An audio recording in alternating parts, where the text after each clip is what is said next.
Hey, still plugging along with Gran Capitan. This is Lautrec's last chance.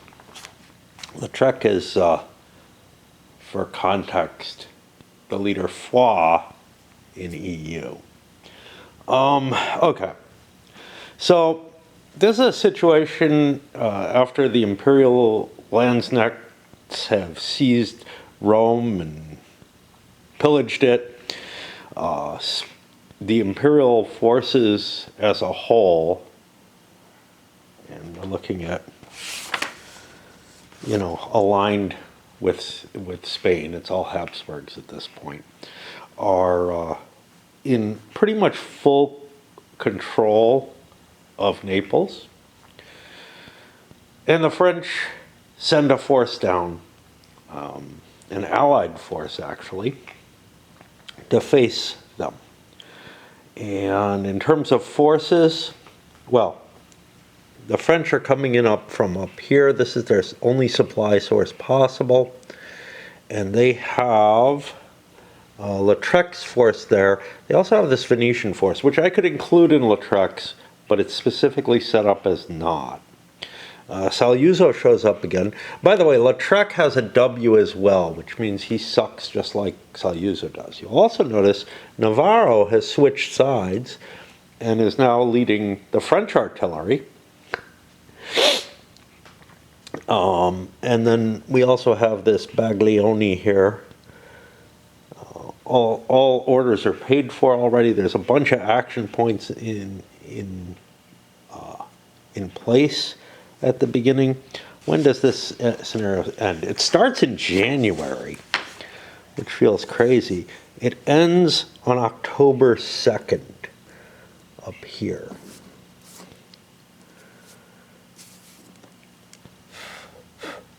Okay. And in terms of forces, Lautrec has a fairly large force here. Large enough he can't command it all on his own. So Vaudemont has, a bunch of troops here. This is going to be kind of problematic because attrition. Because everything on the map is controlled by the Spanish at the beginning of the game, including up here where the French have just entered, right? In terms of the Spanish, or Imperials, they don't have a hell of a lot.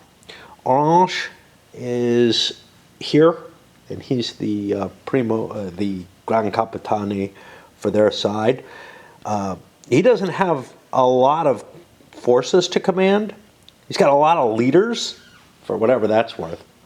It is going to help, because I got a shit ton of baronials, and I own all the territory, so when baronials start triggering, unless I've lost a lot of ground.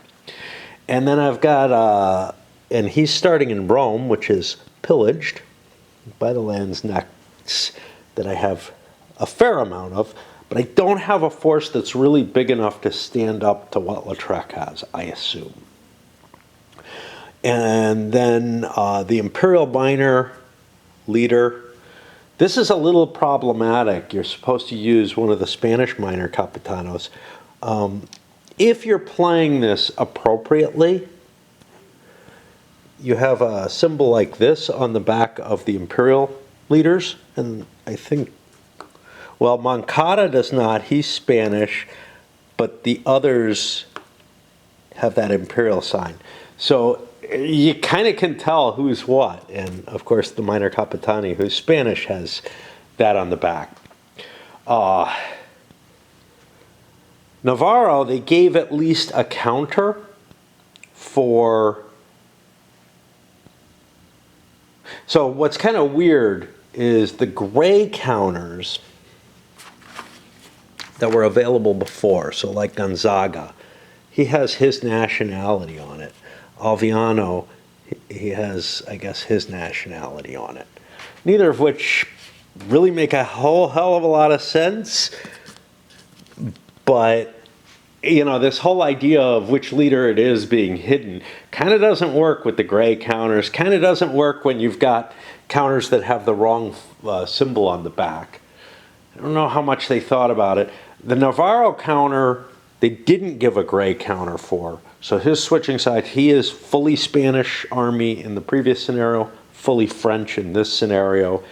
But there's other counters that you can distinguish. Now, of course, you can tell who's who by where they set up, more or less. There might be some confusion if you split up a Gran Capitane's force. Okay, anyway, let's get back to what we've got here. Got a couple of substitute units. The French have an extra minor that they have that they don't have on the map they can use. There is a Spanish or an imperial reinforcement here, some Italian troops. They come in Principato Ultra, in a space occupied by a Spanish major force, anytime after May 2nd. Now that's this area up here.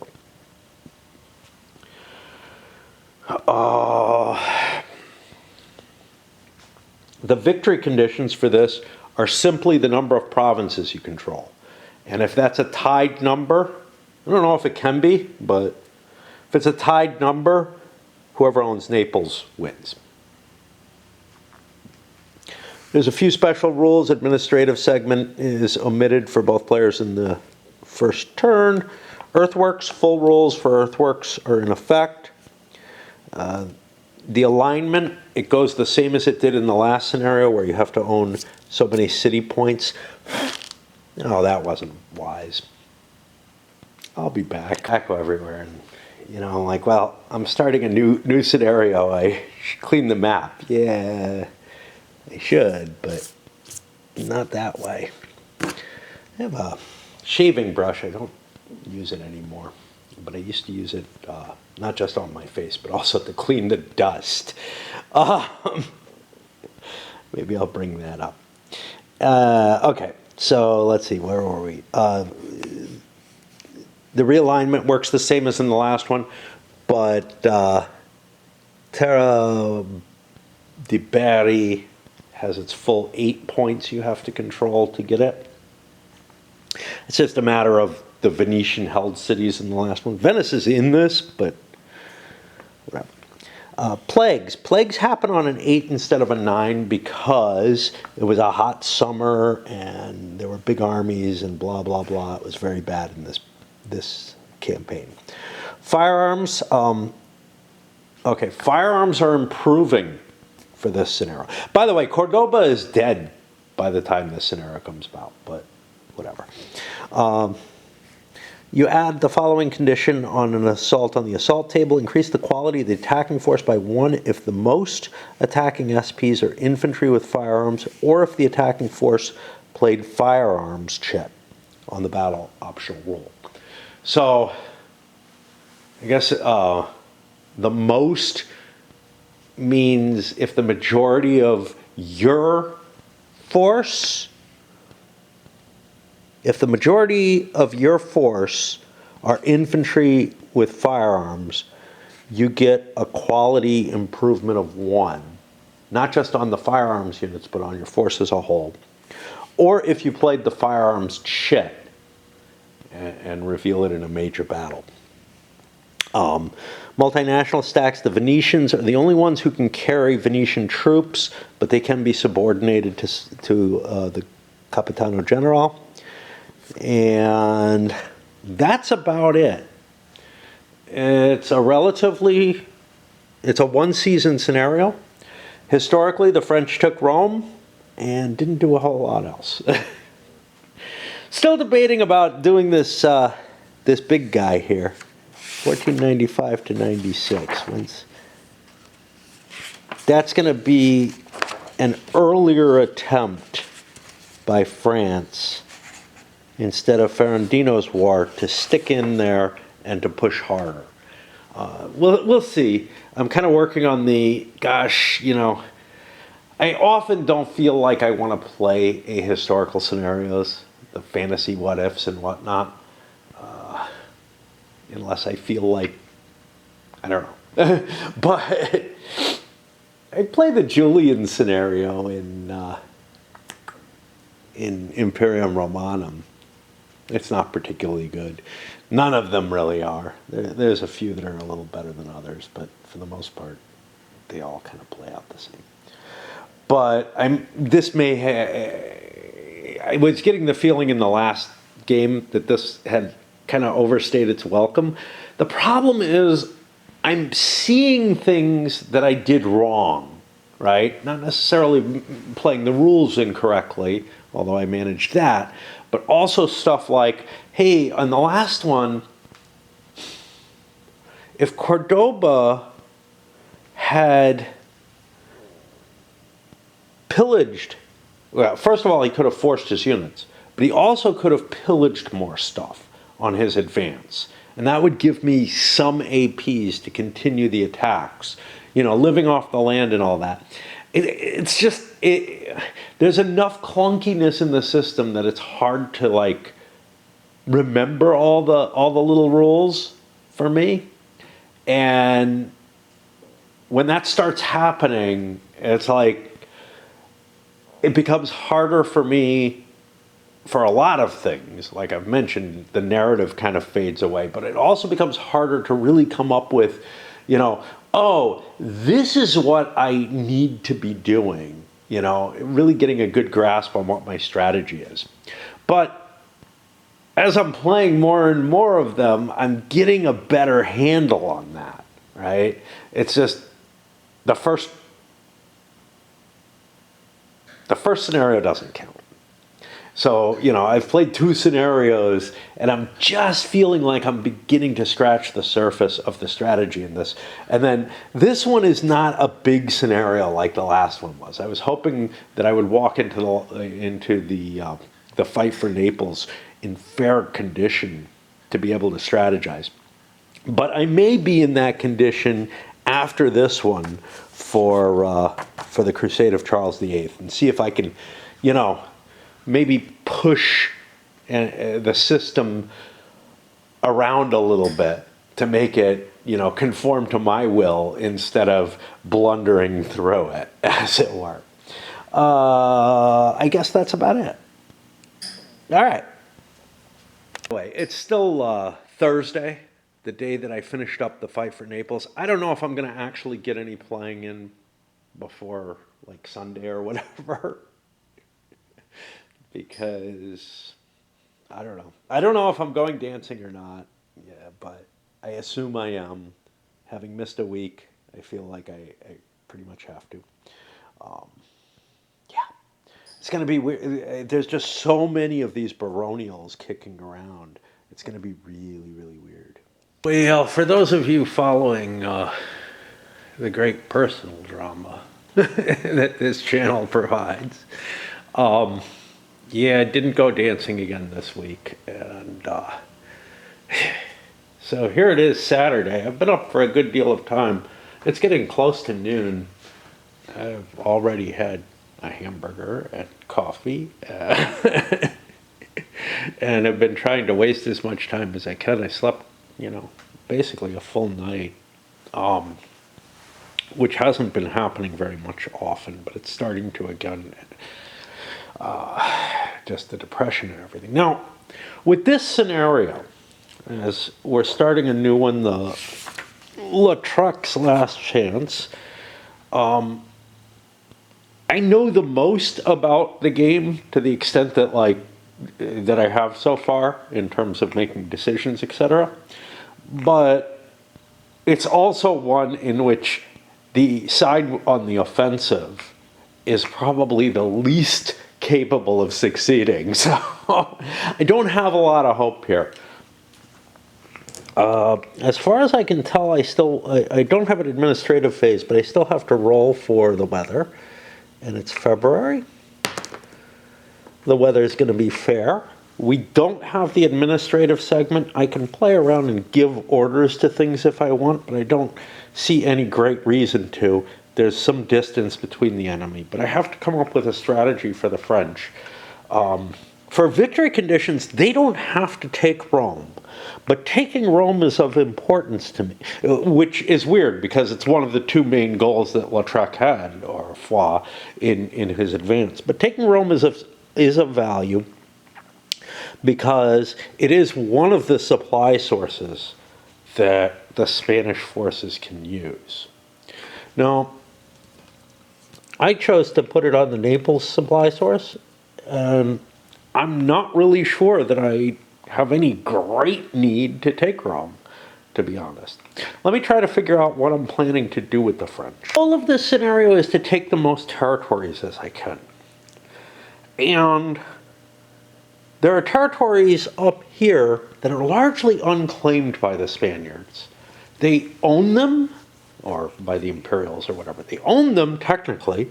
They will start getting troops in them come March.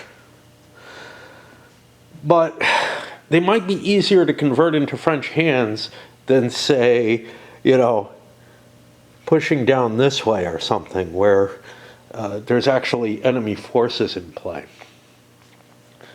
I have to worry about Orange. He has a reasonable size force. That's the one thing that I have to really concern myself about, other than losing the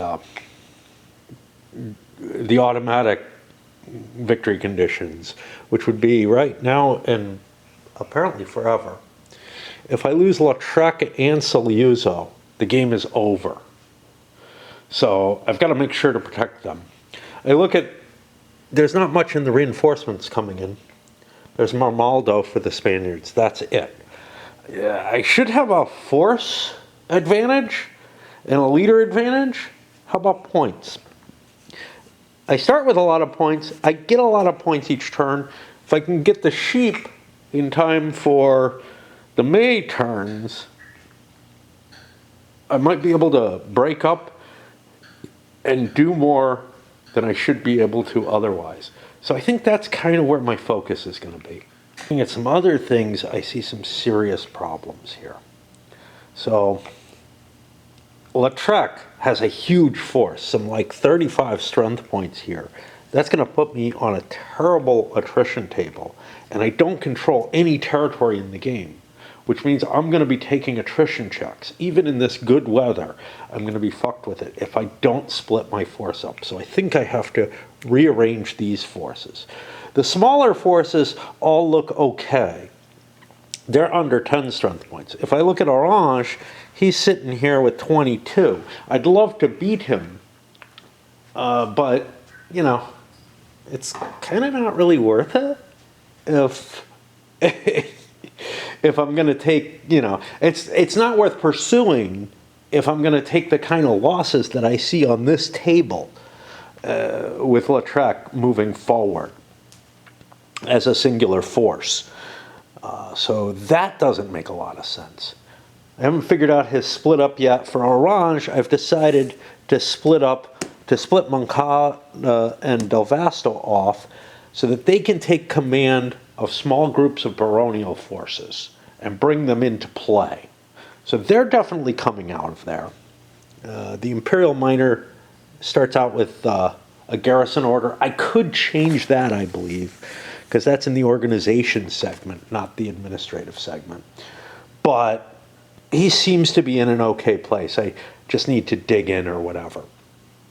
For the baronials, I'm activating all the, I only get 5 activations. I'm activating all the ones that are kind of closer to bring them up into play, to defend locations, etc., that the French might take. Again, on that concept, if the French's best goal is to take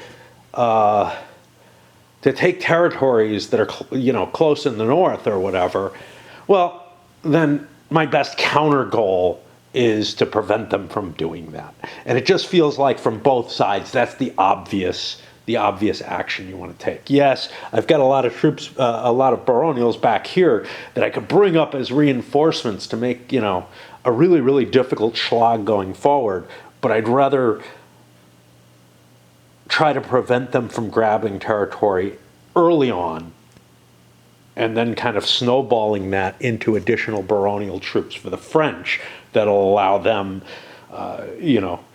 because they have more leaders, and the very simple fact is the baronials can do a lot and grab a lot of territory if you're not careful. So, yeah, I mean, giving the French some of those to slip around the sides and take a fortress here and there that are kind of off the main advance path, that can help convert territories a lot more quickly. And there's not a lot of time in this scenario. Let me figure out how I'm going to break up Flah's force. My initial, the initial placement doesn't make a lot of sense to me, right? I've got like 25 here. I've got the artillery. I probably want to break him into 3 units. Now, when I do break, I know that the strategic capability, L, not S, S is for siege, gives you an ability to give any order. But I think there was something when you drop units off, or I don't know if when you rearrange, organization, transfer, Capitani,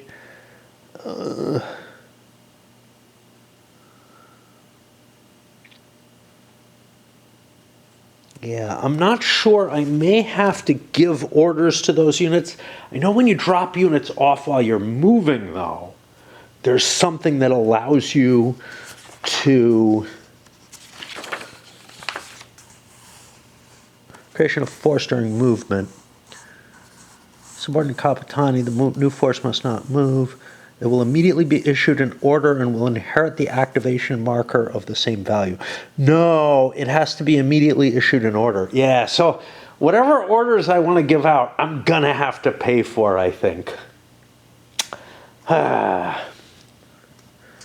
See, issued an order, paragraph 7. That's here, reorganizing.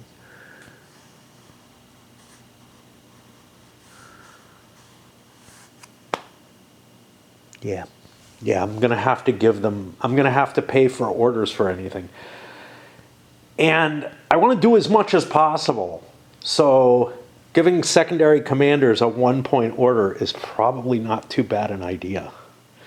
I don't know about this game, though. It's like it's setting you up for failure in this scenario. Now, I can't really judge with the other scenarios how badly they're setting you up, but I can tell you with this one, and it's much worse than any other, that huge force size, that's just going to melt away. The alternative, though, is I spend APs, which, okay, they're not, there were 5 per turn here, nominally. That's a reasonable number. And I'm going to be getting them starting the next turn, the next economic phase. So it's not too terrible that I have to spend a couple of them to launch a couple of separate units. But it is, the feeling is, oh, I should just move this force, right? It's all set up, it's got orders and everything. That's the wrong way to think about it. That would be horrible. And I know that now, but it's taken, some trial and error to start. Now, this one maybe I would have caught anyway, because it's pretty simple to see, but it's taken some trial and error to avoid what I feel like are big missteps that each of the scenarios is just setting you up for.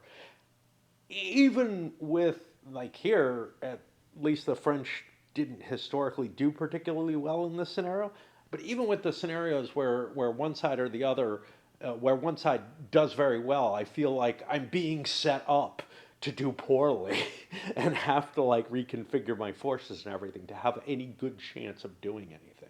To be fair, I did that setup myself. All the forces were just present. So some of that's my own fault. I have to reallocate. So with 3 commanders here, I counted up, I have 36 strength points of troops. I thought it was 35. I may have cheated and moved something that shouldn't be. There's, Gran, not gendarmes. Arquebusiers, I have 12. I think I'm right here. I'm trying to figure out how to do that, right? That says I can have my probably optimal situation is to put 12 in each. That way they only die on a 5 or a 6 on any given. Although 15 to 19 isn't terrible, but okay. But getting it higher than that's really horrible. The problem is the numbers don't really work. So, for example, here I can get 12 and 3. Of course, I can shift this around to make it 11 and 3. That gets me to the 14. That's not too bad. If I take 14 out, then I have 22. That means two 11s. I should be able to do this. I'm just trying to do a balancing of the forces in my head to see what I want to put where. Does mean I don't have a lot of flexibility on any of these forces. The only thing I have flexibility in is I have Landsnecks at 6 and at 5. Everything else is either full up or is the only of its type of counter that I have, which means I don't have breakup units. I have a consolidation unit where I can put the two Landsnecks units into one piece if I so desired to do that. But what it means is I can't make a decision to send one commander with some firearms units and some Landsneck without really kind of fucking around with the points. So here I was trying to look at, well, let's put the horses and the Swiss guard together. Well, that gets me to 9. 9 is not a good number, right? Because 36 minus 9 puts me at 27. Well, that allows a 14 and a 13. That's not too bad. Maybe I do that. Running that through my head, it doesn't work because I now have 18, 23 strength points up there. I said 27 left and 4 artillery. Well, if I move 11 down and add that to 4, that puts me on the 15 chart just barely, right? And that puts me on the 12 chart up here, which is not really appealing. I'm having a hard time working around to get the numbers to work. Again, yeah, if I get on the 15 to 19, it's not absolutely terrible, but it's still not good either. Okay, here's where the baronials moved, taking their position. I did divide everything up. Yeah, one of them's over 15. Again, conceivably, I could have used this to take some of the additional forces. That would cost me another AP. That's a cost right there. It also costs me another thing, which is that if I lose any of these, other than the Venetian Minor, I don't have an unnamed leader I can put in play to replace him. Whereas, if for some reason a leader just dies with troops on him, it's useful to have an unemployed leader or whatever with you, just for that reason. But, and the minor off the board counts as that for everybody. So putting him on the board kind of takes away some of my capabilities. All right, it's time to do the commanders. And I think first player is French again. I'm not positive. So I look for that.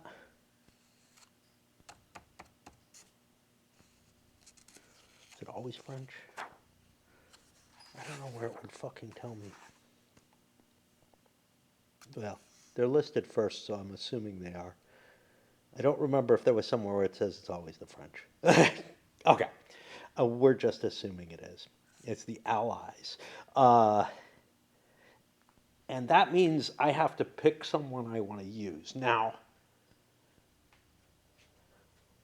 he has one 3-point leader I know from the scenario instructions, but I haven't seen him spend anything or roll a die for forcing an order. So theoretically, as a player, I would know, even if I feel like I should be fudging around with other things.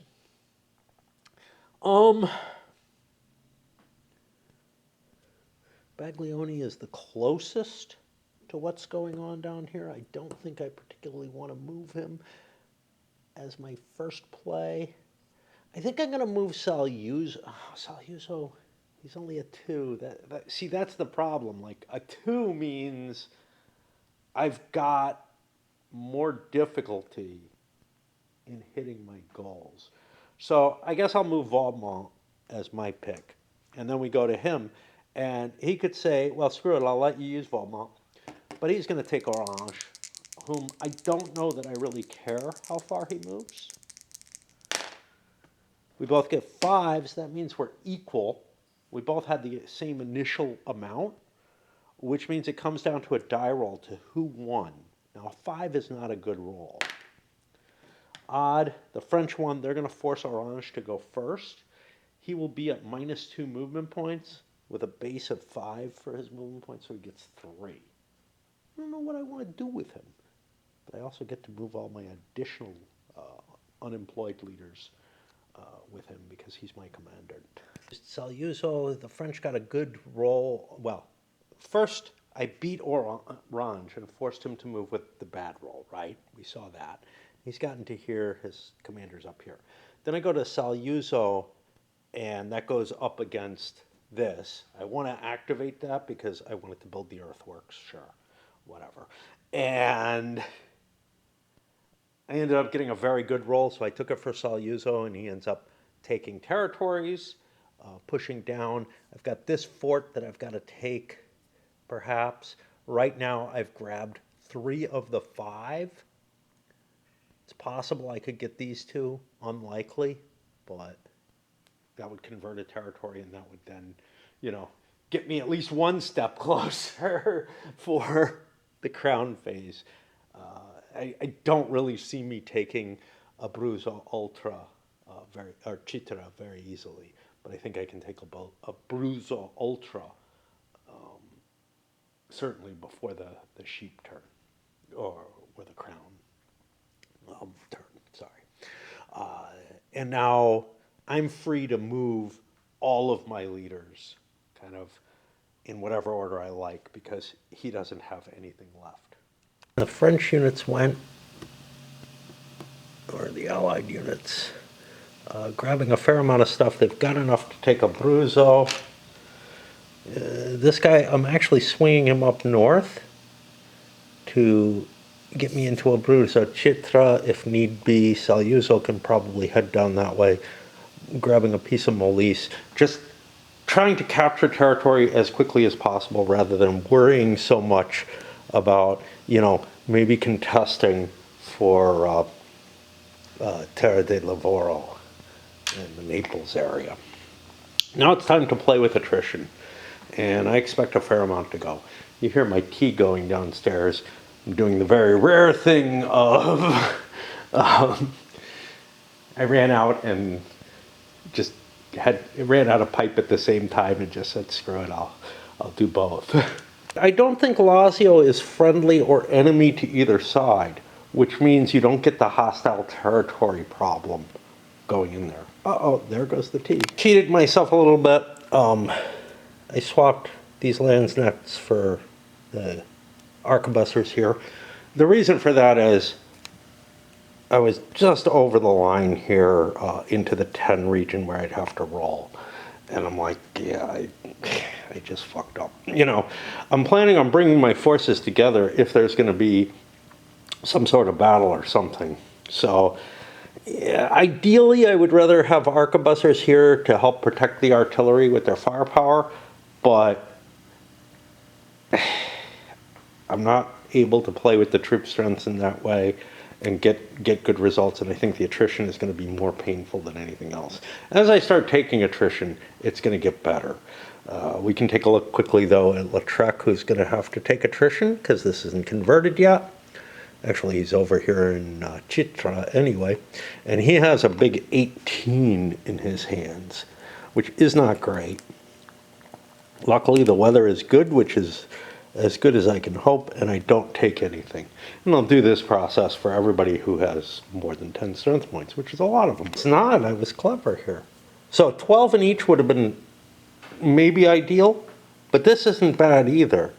I've got 9 here, I've got 9 here, and these guys are all below. So one roll on this bad table, I don't think I was able to avoid that bad table. I might have been able to jiggle things around to get like everybody down on this, but I don't think I was able to.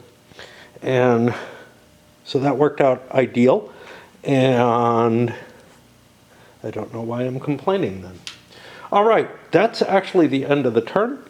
We push into here. It's time for me to break, because doing anything in this game, you know, taking any turn in this game is a fatiguing action. I'm starting to get a headache, probably because my glasses are dirty or whatever.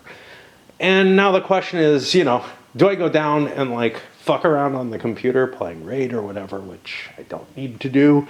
I'm taking this event off, or, you know, whatever other way that I'm going to waste my time on that. Or, much more useful, read the rules that I'm reading that have some surprises in them, considering what I was thinking about. I'm reading Virgin Queen, and in particular the headline events that show up in Tanto Monta, they don't exist in Virgin Queen. And I don't really remember them from Here I Stand, so I don't think they're there either. I think there's something that was taken. Now, I know where I know where I saw them recently, which was in the Clash of Sovereigns. So I'm assuming it may be a Clash of Monarchs thing. But it may have also been something that came out before Clash of Sovereigns, but isn't Clash of Monarchs. Like maybe one of the Chris Van Buren games or something like that. I don't know where I first saw it. I know I've seen it before. You know, no, I know where I've seen it before. Fucking Twilight Struggle, where it determines who goes first, right? And it doesn't determine who goes first in Tanto Monta.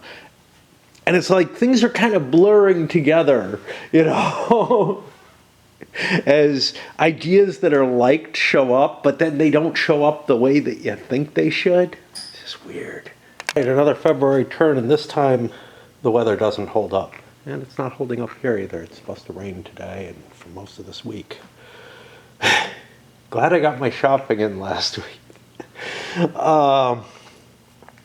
Rain is particularly bad because it forces, first of all, any bad weather means that any attrition checks you have to make are at +1.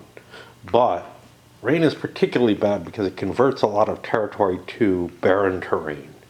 And that is sort of the worst result you can get. Now in February, it's the most, well, it's a 50-50 between rain and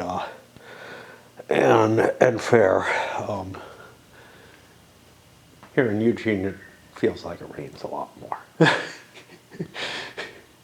Hey, at least most of the snow's gone. Anyway, unlikely that I'll be spending much on points, on commands, but we shall see. But I am gonna do my little trick with, hey, so first of all, everybody back here is in quarters. What the hell? We can kind of declare it at will at this point. But for most of the close things, I'll probably put them in quarters if they need to be. But units that are moving and whatnot obviously can't be in quarters. So, particular interest is Orange here, who is in a location I could switch for free to a garrison command and be in there, take a quarters check, or take it in quarters. I don't need entrenchments for that. But he's got like 22 strength points, which means I'd be rolling on this table flat out.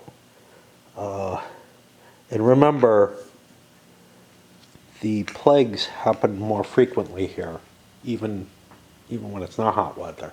So that's kind of painful.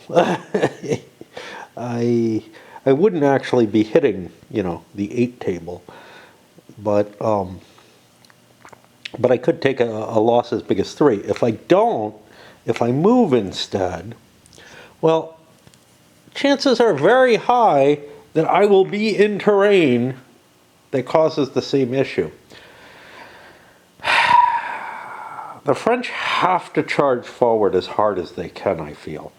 But I don't know that I feel the same way about the Imperial forces. Can I delay? Do I really need to?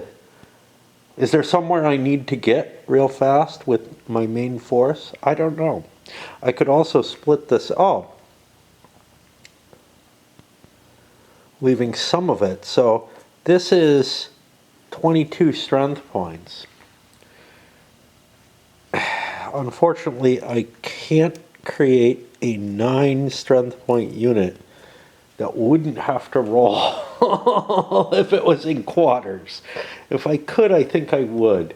But I think I'm going to delay, and I'm going to take the quarters thing. I've got a fair amount of points. I'm to get 4 points each turn and don't have a lot of troops on the board. So I don't feel like throwing the maneuver away is particularly bad for the Spaniards. I'm going to, and I forgot his W. And Salyuso has one too. I forgot both of them. That's like minus a movement point, right? These damn letters.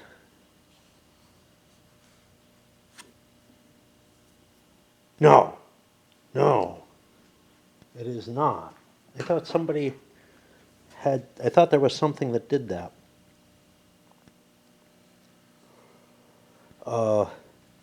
It costs an extra administrative point to give them attack orders. I swear I thought it was a movement point. What is it called? Like, why is it W? That doesn't look like it starts with a W.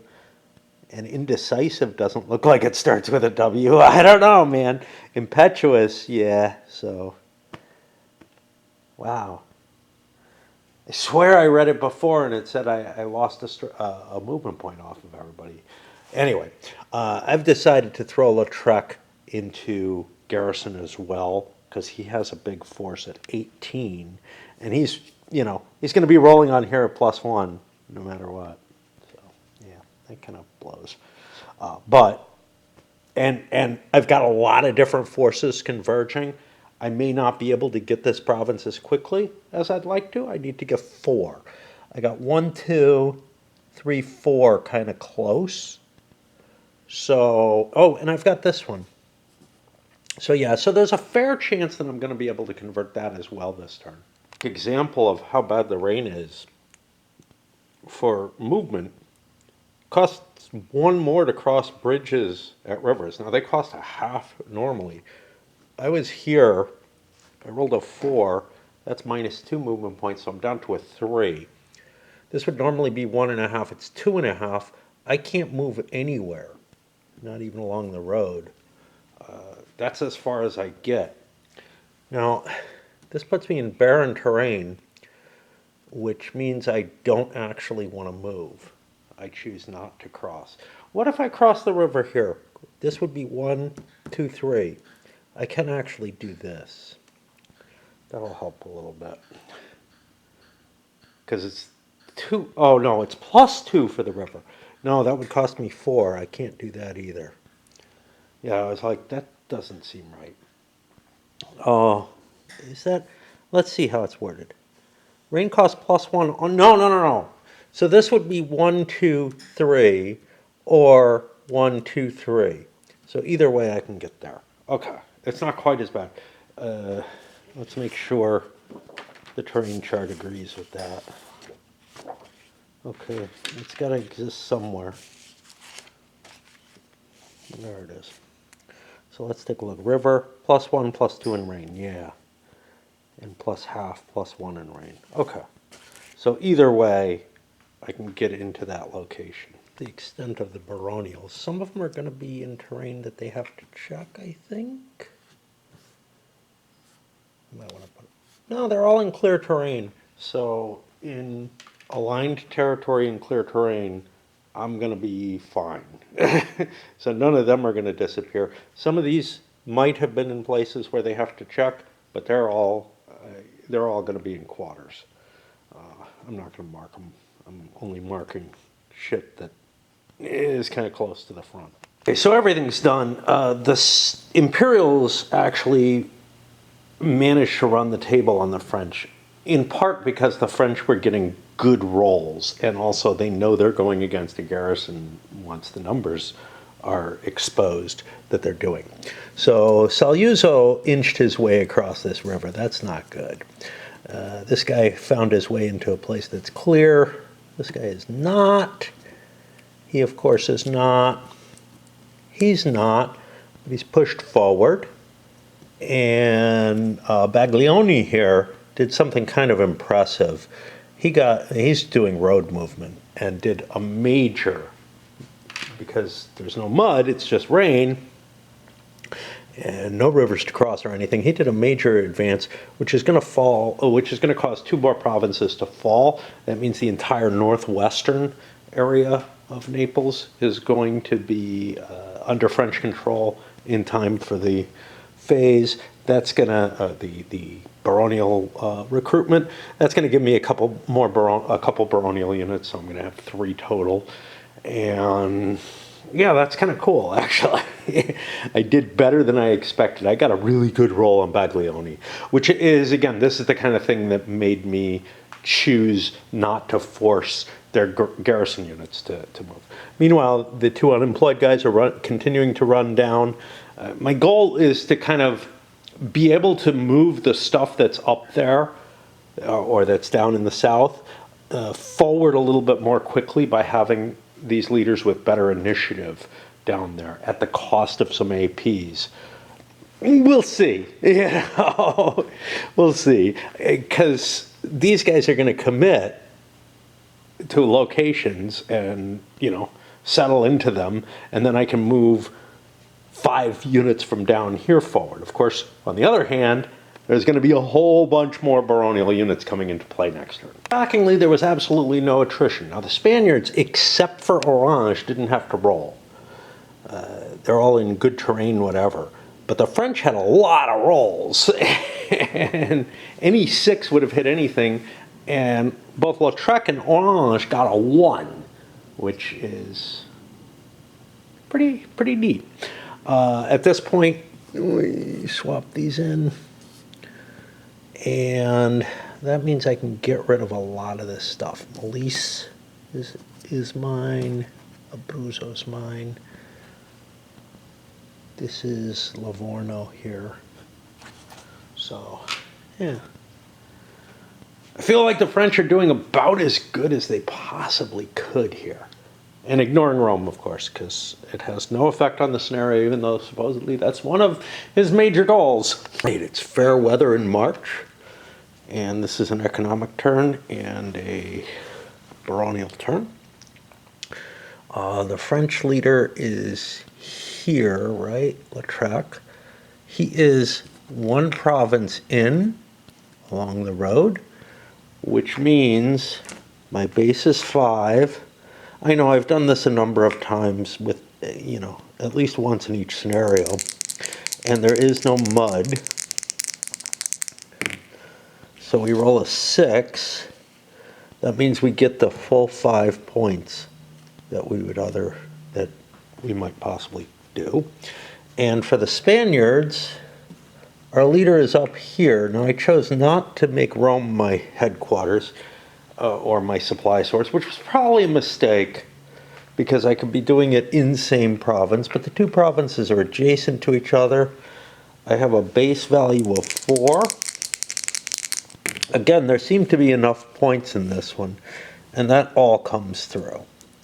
I like it a lot better when there's, a decent amount of action points in the game. One of the problems with all the scenarios I've played before this one is that it feels like the points are too low for the active player. This one, I don't feel like that's the case. Now, all the command markers get removed. Nobody's got an attack marker, so nothing too special happens. And I have to repay for all these commands. That payment can be quite high. Let me try to figure out what I'm doing. I won't go into all this detail each time. In addition, before I do that, I get to collect the baronials. and the French have all of these. They'll each player will get one from any area they control, and all areas are controlled in this one. So the French expended a point, 2 points for Lautrec, but a point for each of these units. You can see that ate up, you know, like 1, 2, 3, 4, 5, 6, 7 points, yeah, in command. So that's not a sustainable amount. I'm going to have to bring my forces back together at some point. I don't think there's anything that I'm sure wants to attack. Like, see, here's the thing. Let's say Vadem here took an attack order. 1 into here, 2.5, 3. I can skip the road here. I could go up here for 4. Yeah, he may want an attack order. Who is that? Vadem. Let's give him an attack order to start taking territory. What about him? 1, 2, 3, 4, 5, 6. I am likely to be able to hit 6 in the course of the 2 turns that I'm facing. So yeah, I'll go with that as well. I got to worry more with Lautrec because an attack order costs, he has to pay more than, you know, these minor units anyway, even though he's not necessarily any bigger, but he's the Gran Capitano. But he'd have to pay 3 for an attack order, which makes just trying to capture territory where there's just baronials more difficult. For the Imperials, I'm being a lot easier here. I'm on their points. Just a garrison with the miners still. Orange I want moving though, to get down there and try to oppose some of these French forces, which are pretty much able to do what they want. The problem, of course, is sieging, trying to besiege miners is not going to be easy. I only have cannons with Navarro. Anything else, I'm just going to be starving people out, which is going to be harder. I haven't assigned where the baron. So all the French baronials are going to be moving because they can just capture territory, and that's great.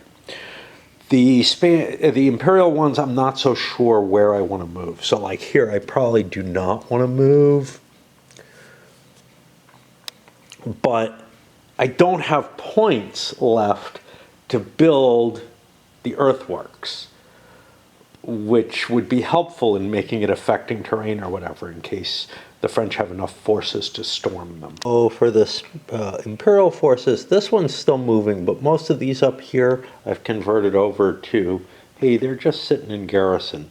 And I just mark that by rotating them. I've talked about this in the other scenarios, but, and I don't know who's going to be joining this and say, oh, I want to do the Lautrec scenario. But it is actually probably the one, at this point it's, and I don't know if I'm going to do the final one, which is a what if, but it's the scenario that I'm playing the best, I think, because it's taken me quite a bit of trial and error and fiddling around and everything in these other scenarios to start to get an idea of what kind of planning, et cetera, needs to be done in this system. I think I had a similar issue with all those Lost Save Honor, where, yeah. But otherwise, I'm activating units down here to move. Wait, 1, 2, 3, 4, 5. Uh-oh. Let's not move this one, because I got one here that has to move. I don't want to be here because it's not a fortress, which means he can be attacked, pretty effectively. Doesn't require the sieging type mechanisms.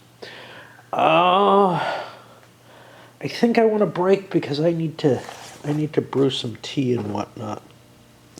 So I'm going to put this on the activation phase, and I'll be back up later. Just notice oh, there he goes. I was going to say I have a friend, but he got nervous. One of the hawks.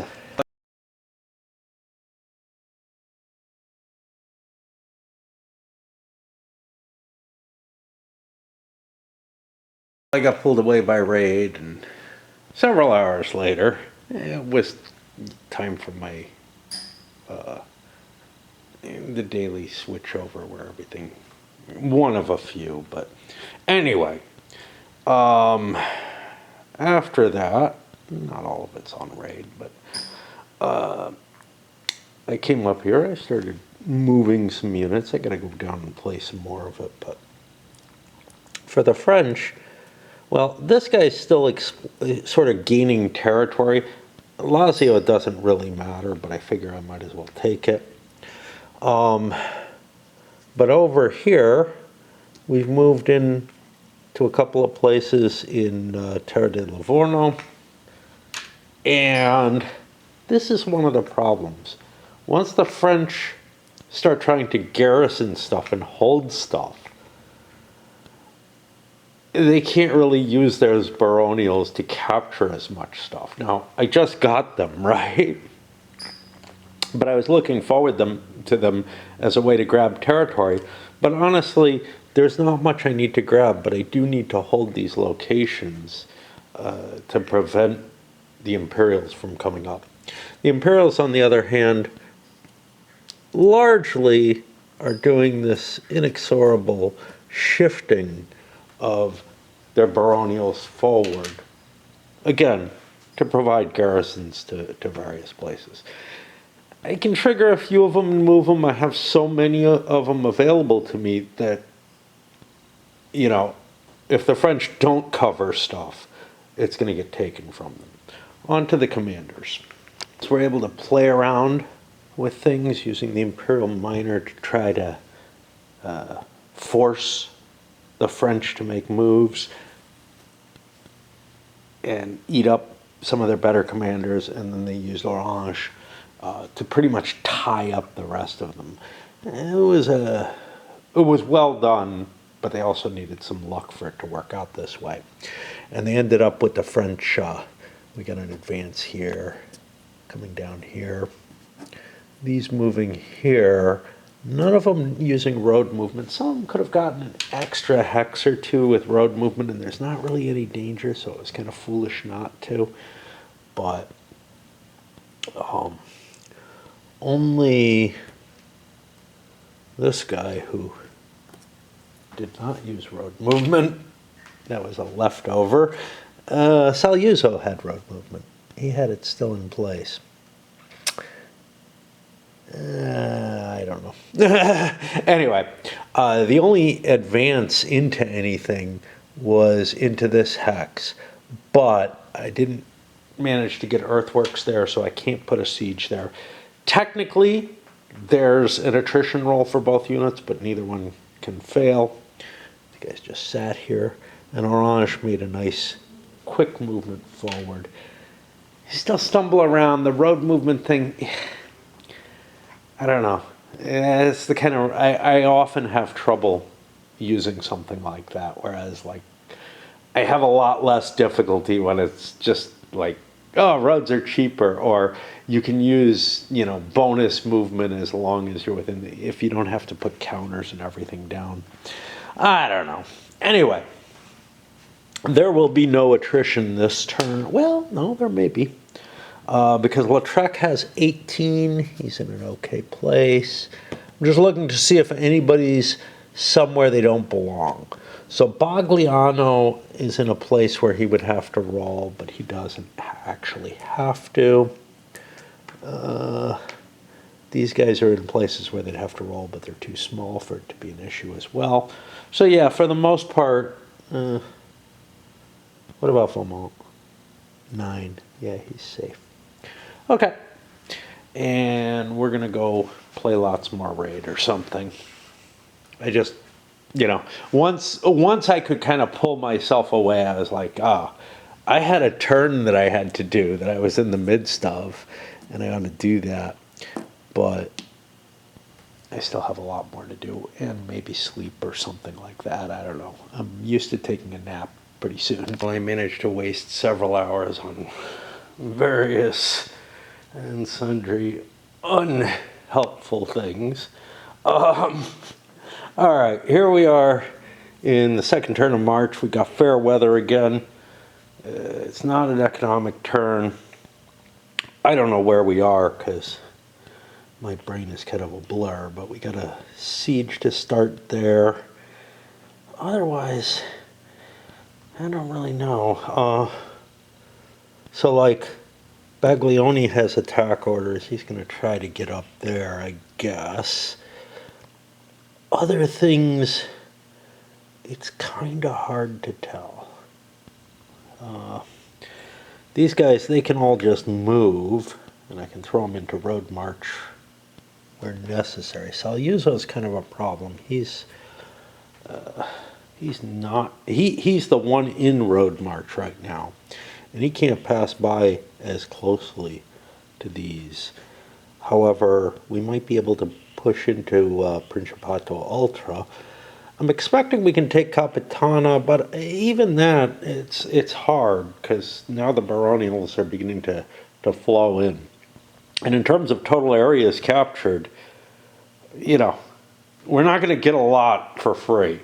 It feels a little annoying about the system is the attrition can take effect for weird reasons. So, for example, if I'm sitting in Naples, look, you know, if I don't have anything, if I can't take from the territory around the city, that would normally make sense. But if I've got a supply depot sitting right there, if I have the center of all my resources coming in by sea there, kind of feels like I should be able to do something about that and project something that could reduce not the administrative points table, I'm on the wrong thing. Something that could impact the attrition effect. And there really isn't. I can't like spend APs or something, you know, to just say, well, look, we can't gather the materials around the city to live off of, but we can use some of the shipments that we have. I'm not sure what APs are in this game, to tell you the truth. The fact that they can disappear if your if your commander is taken, and I don't know if I remembered this last time, you lose like half your APs. If the supply source is taken, I don't think you lose any. So it's like kind of weird where they are. I'm not sure they're here. I think they're with the Gran Capitano because he loses them, or at least some portion of them are there.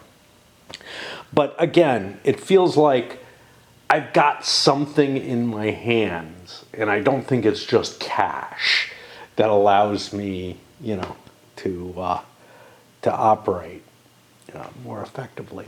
It's a weird, you know, I mean, in the Zucker games, it's kind of weird too, but it's a different kind of weird. Anyway, I don't know what I'm babbling about. Move the baronials. I'm only planning on moving one French baronial. I do take Rome because it controls the roads here. And I feel like, at the very least, control of these roads is of some importance. There's nothing to allow me to declare, hey, I own the territory or not. And I've just, assumed all that territory is owned by the Imperials. There's no rules to govern it.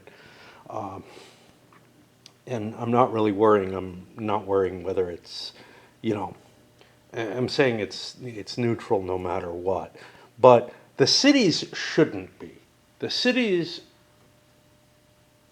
have to be controllable as far as I can tell. There's no rules that prevent you from controlling them. So I'm grabbing cities as I go to control the road work. Here I've got another one, and that's going to allow me to ship resources anywhere that I need to, if I need to trace a line of supply for whatever reason. In addition to this unit, I shifted a number of the Spanish baronials up, all using road march from far behind. It felt like I had enough movement points in each of them to justify it, and this guy settled here and built some earthworks where he'll be dropping into garrison or whatever. This guy is probably going to drop into garrison mode there so that I can shift another load of them up forward. Just keep pumping those troops up to cover my border and make it so that the French have a hard time getting forward. On to the leaders, I guess. Some kind of iffy play. Whenever they got a good roll, they took it. And the Imperial Miner, which was rolling against them with its 0, they just let keep rolling against them. That caused some problems where some of these forces, oh, I haven't moved this one yet.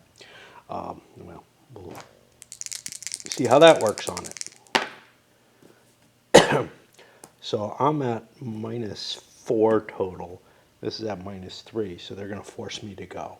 Now, that means I have 2 movement points. I could road march with it, I guess. 2 movement points, that would give me 1, then I'd have 2 still. It just doesn't seem worth it. But I don't know. But yeah, some of them have been blocked by rolls like this, right? Where they weren't able to do much. Baglioni in particular wasn't able to utilize his attack orders. He's going to have a prior attack, and that's going to put him in an ugly position. Likewise, or in a different sort of bonage, Saluzzo here came down to here. Now, he would have had enough movement to get all the way to here, but he has no attack order. And being here doesn't really work. I could be here and still have a supply line going back, but I can't have one here. And I would have no way to get to Lautrec going up this way. So I kind of have to clear this if I want to advance on there. It might have been a mistake to send Saluzzo down that way. That means Orange gets to take his turn, I don't know, on his own. I don't know how much all that blockage did, but I'm going to get 4 movement points. I'm in road movement right now. I don't know what I want to do with him, though. That's the problem. I could go cover Naples, or I could position myself closer up here so that I have a chance to deal with this, or I could swing up this way and deal with the main French force. He's got a pretty decent sized force. I don't know specifically how the French are divided up. I don't know which leaders I'm facing. This could be the Gran Capitan. Remember, these counters are flipped over until they get encountered, and I don't think Saluzzo's fought. Baglioni has. I'm not flipping them to do this, but I am trying to think about how the game would be playing out. I think I'm most worried about this threat. So with 4 movement points, I think I'm going to swing back this way. 1, 1.5, 2.5, 3.5, and make it up here. I'm not going to make it there.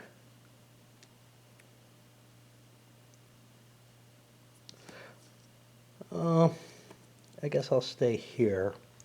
And that'll give me the capability to build an earthworks there as a defensive barrier. We've got one semi-combat situation in play, and I don't know how many possibilities for attrition. I don't think any, because I think the only forces that are so big are Lautrec and Orange, which means, no, I don't know what the hell to do with these fuckers. I'll think about them, but I just can't think about. I just can't come to a consideration. It feels like the baronials have a lot more capability and flexibility. So I may split them, I don't know, or bring them up to Orange or something. But yeah, this one battle situation. So this is interesting. This is Vaudemont. He actually had enough forces he could have launched a storm last turn. He has 6, 7, 8, 9. Me not choosing to was probably a mistake. 9 means I would have, well, first of all, Capitan is what I'm working on. 9 to 2 would be affecting terrain. That would have given me a +2 here. My quality, I don't know. He's got good stuff. He's got really good stuff. So at least a +2 it would be. I could actually look on the board because I can see that. Yeah, it would be a +2. So it would be +2 affecting at +2. That would give me some chance of having a failure, but for the most part, it would be success. I think I'm going to storm this time rather than launching the siege. I should have done it last turn. And I rolled the one bad roll I could have gotten. All right. Do I want to lose Cav or do I want to lose Swiss? Well, Swiss are kind of iffy. And then I have to make a quality check, and we have very sensitive and reliable there. But that actually doesn't matter, does it? It's troop quality that matters. And they're good troop quality. They pass with no problem.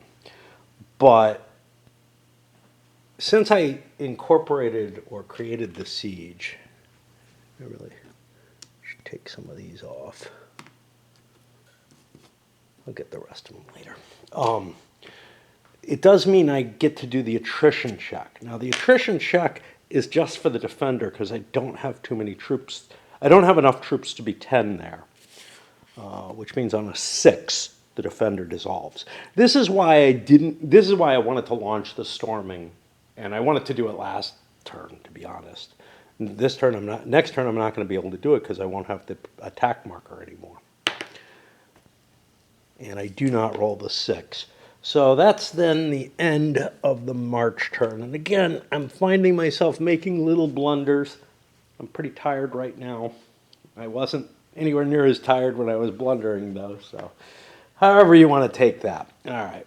I think we're going to try to read, and that usually means sleep. You know, the thing is, my choices are basically curl up in a ball, and I talked about this with my avoidance, whatever.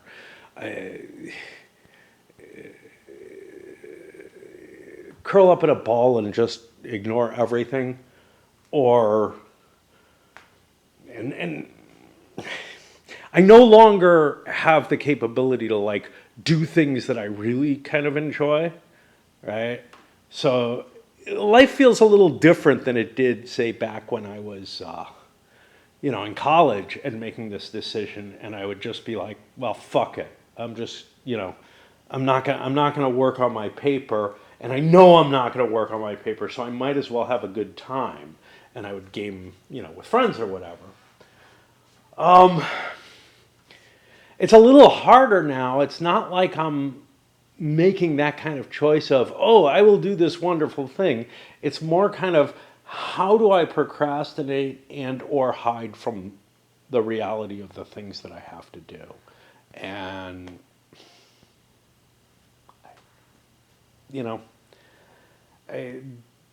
the pain of the things that I should be doing is very similar. I don't know. No, it's not at all. It's very similar in the sense that I want to just hide from it, right? As to the pain of my wife dying and all. But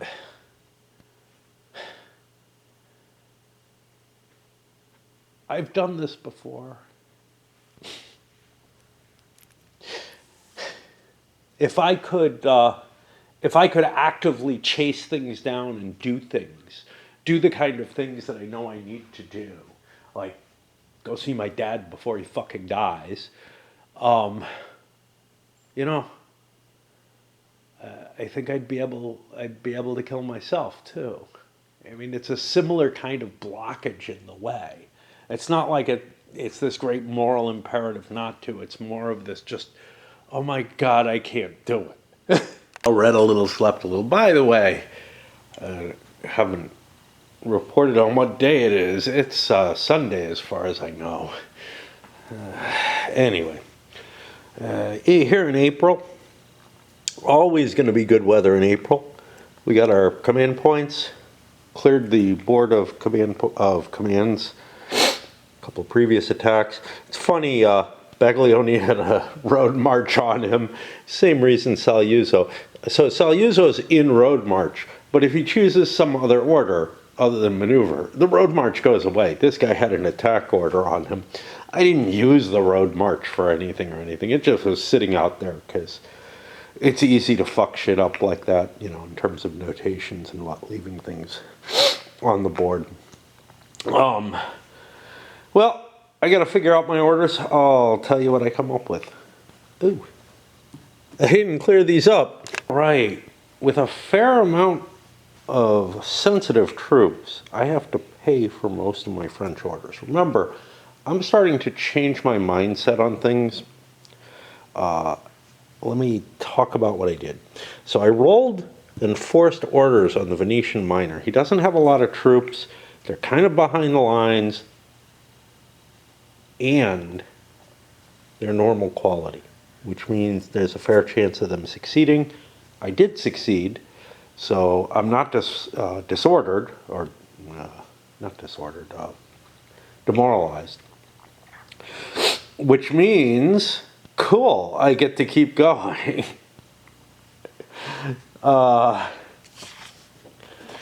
There's some danger to that. You can cause your troops to melt away. You can cause all kind of problems there. But I'm finding even in this one, with huge amounts of French points, they got 5 points this turn, the maximum they can get. And their distance is beginning to grow to quite a decent amount. It's hard for me to utilize even, 6 different commands. And part of that, I gave Vaudemont a stand command. That costs 1 because he's got a siege underway. I gave Saluzzo a garrison command. Even though he's kind of close in contact with the enemy, I'm like, I don't want to face the whole enemy force, particularly, not with just Saluzzo, so that's kind of dangerous. By the way, if I lose Saluzzo, that's bad, because that means Lautrec, if he dies, then the game's over. The French withdraw and the Spaniards just win. Baglioni is an interesting case. He has a previous attack. I couldn't chance him. He's got sensitive troops. They wouldn't really be able to attack. I gave him a maneuver order. There is a path to maneuver going down here. Or a path for line of communication down here. So I could actually siege this and then open up another pathway for the roads and whatnot. And, that overland route would give me a chance. Now, that's not going to work terribly well because Orange has an attack order. And the Imperial Miner took a garrison order. Let me consider my baronials. The French are fine, but the Imperials I may want to fiddle around with and change. Baronials, this guy inched his way forward. These, taking a little bit of a defensive position. I'm not really sure what he was up to, and I got more of them pumping up.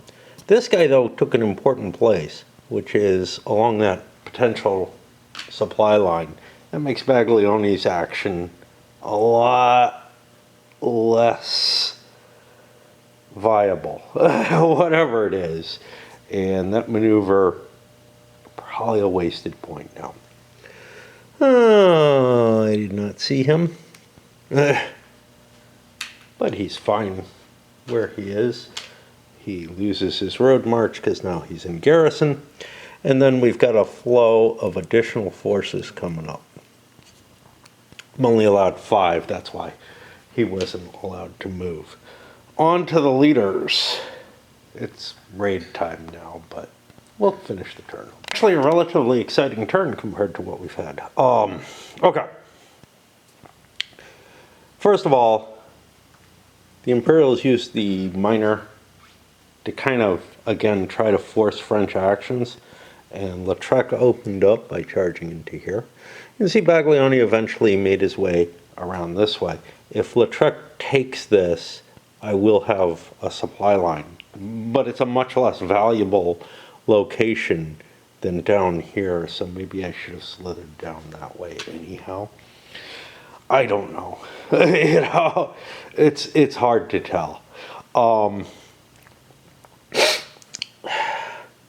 Navarro limping along slowly. The Venetians limping along slowly. Up here, I didn't even activate him. But of interest, Orange managed to, with a very bad movement roll, still slip in here, build his earthworks, and he's going to start a siege there. He's got a huge force. So here the question is what Saluzzo wants to do, if he wants to fight a field battle, or, and it's a skirmish because they're not both major Gran Capitanos, whatever. I think he does, especially once he knows how big the force is. There's no nightly challenges in this. That's the scenarios with Bayard in them. But yeah, the other problem, Lautrec has a very large force, sieging a small force. Quite often, I want to fight that by storming, but he's got low quality stuff. Just not good enough to storm it, which means I'm going to be taking attrition checks, and they're not going to be good. They're not good for me. If Navarro could get up there, that would be great. His artillery could make short work of it, but I don't have another force that can take this space. I view it as an important space to take in order to control pathways, you know, across, as well as trying to take Capitanata. Anyway. So I guess we have one main battle here, which is Orange versus Saluzzo. Now, the entrenchments, Saluzzo's going to take it as within the city. The entrenchments give me 2 more SPs that I can double. So I could double up to 4 of mine, which means I have 4, 5, 6, 7, 11 strength points, assuming that they know the strength, which again, maybe they shouldn't. Like, this is the real problem. You have to, you know, if you're playing by the rules strictly, they shouldn't know each other's strength yet. And I just don't know. What did I say, 11? Whereas he has 23. So he'd have a 2-to-1. His troop quality is not fantastic. It looks like it's going to be 2. Fighting at a 1 with a +1 on the table in affecting terrain because of the earthworks. They help the French in this one. It just doesn't seem like a good idea. So I'm going to siege there as well. And we're going to see attrition checks in those 3 areas. Are there anywhere else that I have to check? I don't think so. Nobody's got a big force. Okay, for the attritions. First of all, up here, Vaudemont, he is successful. I may want to get rid of his stand command so that he can move further. This one was kind of interesting. I immediately thought, oh no, I screwed up with Baglioni, because if I was sitting here, I would block all the roadways that this guy needs and have a +2 to his siege for being out of no line of communication. There's nothing up here, but here's the thing. He could trace 1, 2 to this hex and trace down here. Well, then could I cover this hex? Yeah, sure, but then this road going back works. So I would need 2 units down there, and I don't have a baronial or anything like that, so I couldn't cut the path completely for this unit.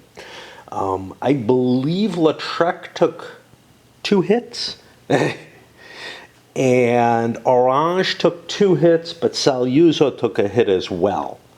It's very likely when you're the larger force that you're the one who's going to be starving.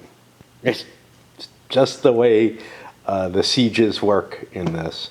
And it's why storming. Now, storming here, I did a pillage to get myself a couple extra action points, something that I've neglected to do. Again, just really beginning to have the system kick in terms of like me feeling like I'm doing things right and getting ideas. Here, sure, I just moved on without thinking and then was able to puzzle it out. But I'm at least at the point where the ideas of how the supply lines work, what they do, everything like that is actually beginning to gel.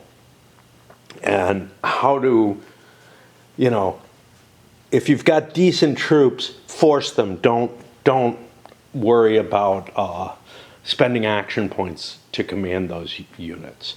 I kind of screwed up in all my careful placement of troops to try to get the numbers so that the attrition table wouldn't hurt me. I ended up mixing forces in such a way that, like, you know, I got things like a regular and a very sensitive together, which isn't necessarily good because I might end up with part of my force demoralized. But you know what? Part of your force demoralized isn't that terrible. If you can get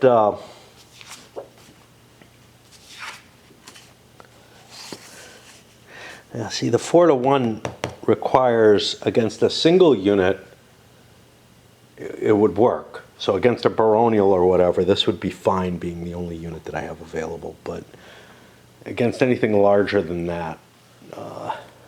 But in general, it's pretty hard to storm anything that's more than one strength point. It's really painful.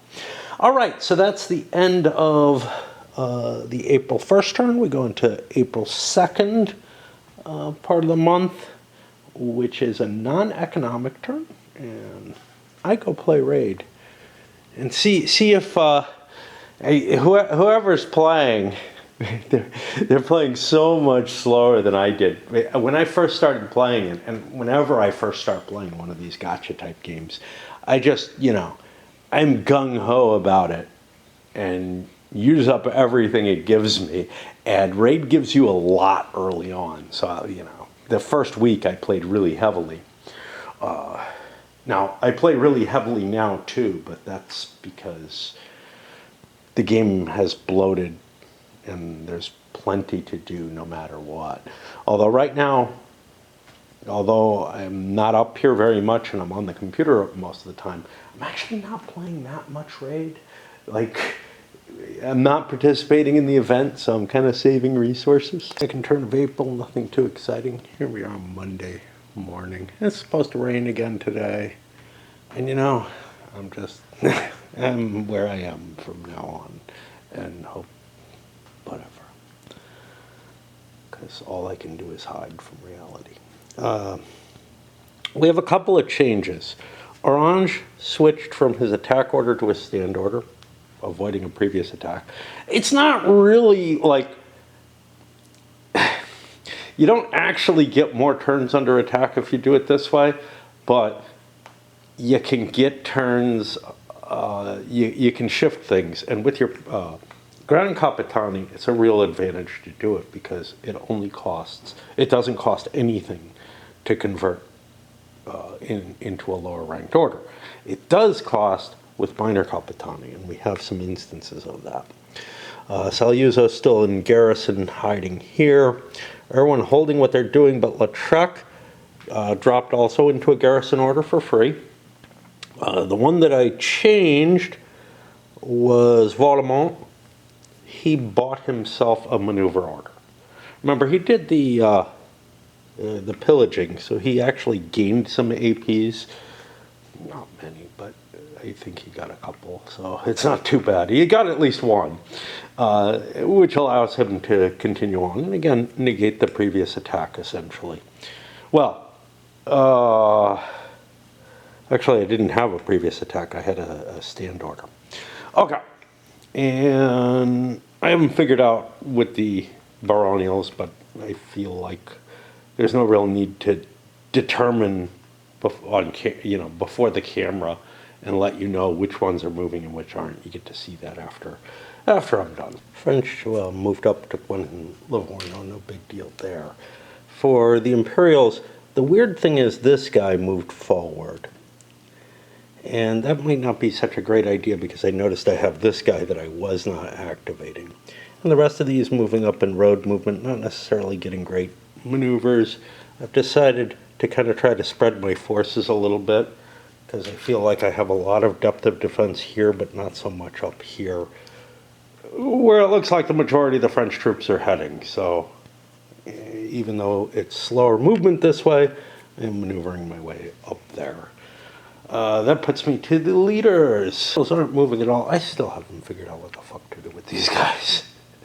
They're not in the best place, but I don't know what to do. One of them could take over the Imperial Minor Command. However, I'm not doing anything with it, so why bother? Most of it is just an inching forward, a bit of a traffic jam happening over here where I would have a worse attrition check. If I gathered those forces together as it is, they don't have to make one in the good weather, even in enemy territory. Well, they have to make one, but they don't have any penalty because they don't have any chance of getting hit with it. But I do have 2 sieges undergoing, neither one anything more than attrition going on. Baglioni has pulled back. He's going to try to take this. He'll be in supply there, and that's sort of, you know, I wasted a turn by moving into the other areas. But to be fair, I didn't know that I was going to get cut off. And for the sieges, no losses on Orange's side either way. However, up here, Lautrec managed to starve them out. He did lose a unit there. He pillaged, getting himself a whole AP. And that makes Baglioni's decision to move back, again, you know, oops, but how could I have known? And, you know, I wanted to be able to give a command to Baglioni if I need to. I mean, as long as I stayed within 2 of the main commander, I'd be okay. But, yeah. And Capitanala, or whatever it is, I can't read it, Capitanata, is, I have 2 of the locations within there. I need 1 more before I convert that over.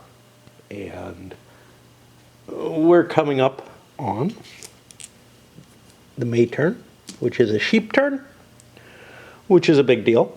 I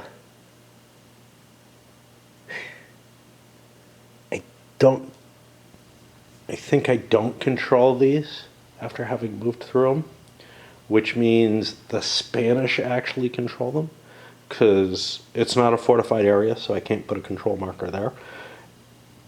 And I don't control this one either, although I don't know if anybody controls that. So the Spaniards are going to actually, or the Imperials are going to actually get some points for this. Again, probably a bit of a mistake. You know, I've gotten a lot of things better as I get used to it, but I still start finding things that I'm like, that was probably not so wise. All right. And of course, even though an easy turn and whatever, it's break time, man. To the May sheep economic phase, and weather is good, doesn't have to be, could get to hot. Here are the final points. French got about 4. The Spanish got their full 4 as well. The French, I don't know, French may have gotten 5. I'm not sure. Spanish got their full 4 though, but they also got 3 more for territories around the sheep because, like I said, the French fucked up and are not holding the sheep locations. I don't know if it's really a fuck up. It's, you know, you basically have to be sitting on those spaces. So, and I don't have a lot of baronials to go. This is a baronial production turn, so we'll get some more up. Right, the Imperials hold the same orders. Lots and lots of baronials on the board at this point, especially for them. Lautrec, I'm using a maneuver order. Now this is a little iffy. I got to clear this thing out of the way. one way or another. I don't know quite what I want to do, but I don't want to spend the extra points for Lautrec.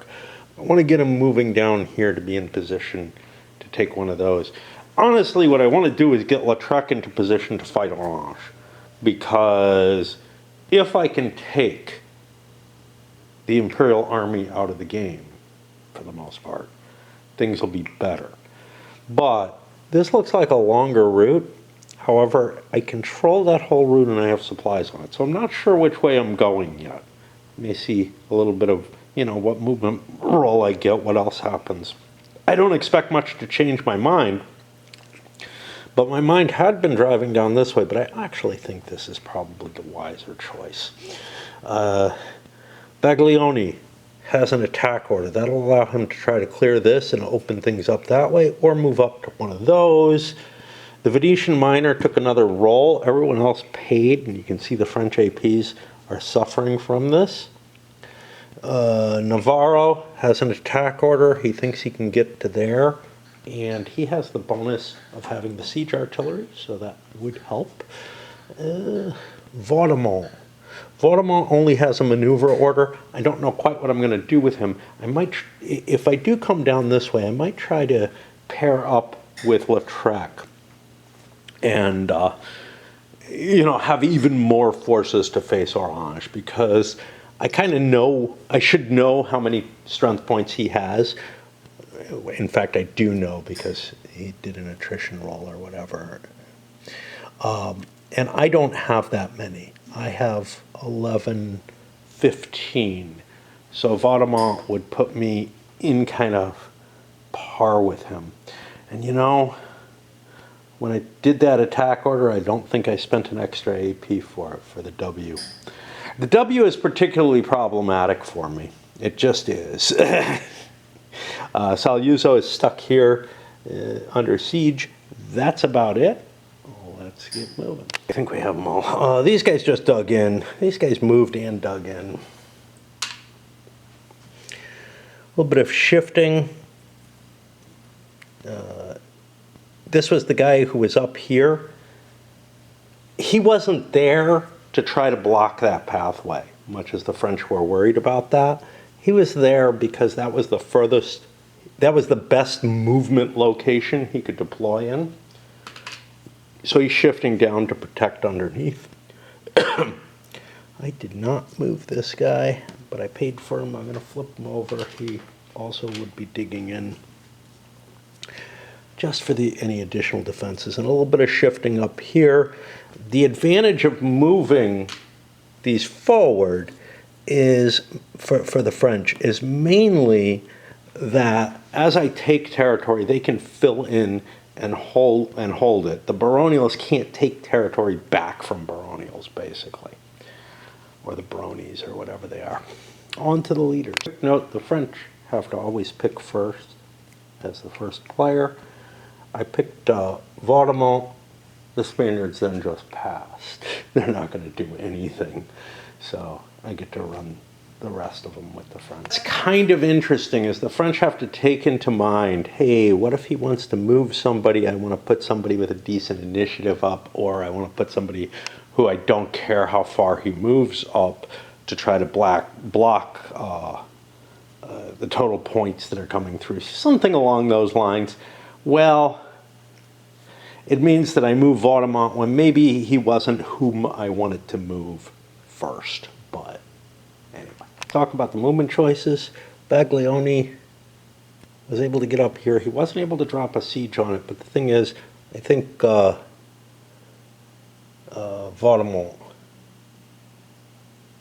who is not doing what I expected.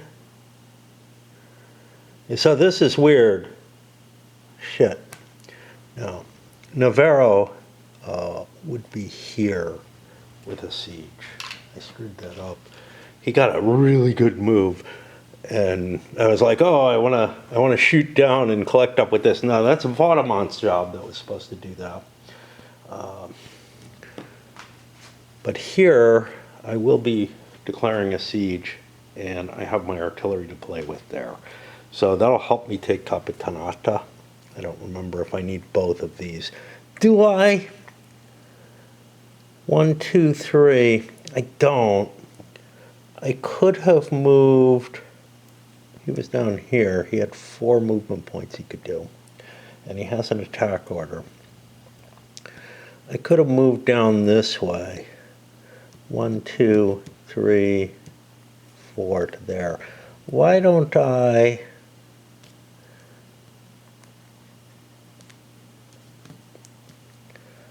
Why don't I get that far instead?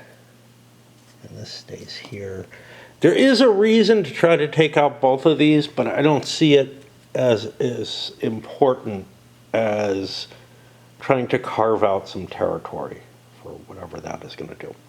Okay, and the minor Capitani moved a little bit, Vaudemont moved a little bit. His goal is to eventually get down and connect up. And that's about it. I have an actual fight here where I can declare a siege and I can fire my guns. Let's do that. I haven't done it on this battle yet, firing the guns. At least I don't think I have. So Navarro has 4 guns, and he has the siege engineers. He has siege engineers and siege artillery. 4 guns really means. Now I have a +1 to my Capitani. So on a 4 or higher, I'm going to get a breach, which allows me to attack pretty effectively. Unfortunately, I have Landsnecks who are not good at this, but that's life. I could force the discipline check, which the unit would likely fail as well. Now, the siege engineers could push me to a much, much stronger column, but I'm risking the siege engineers if I use them. And I don't think I want to do that here yet, because I'm still pretty early in the game. I think is it a 1 in 6 chance? I don't remember. I don't remember the siege engineers. I think it's a 1 in 6 chance they're destroyed, and that's just risky.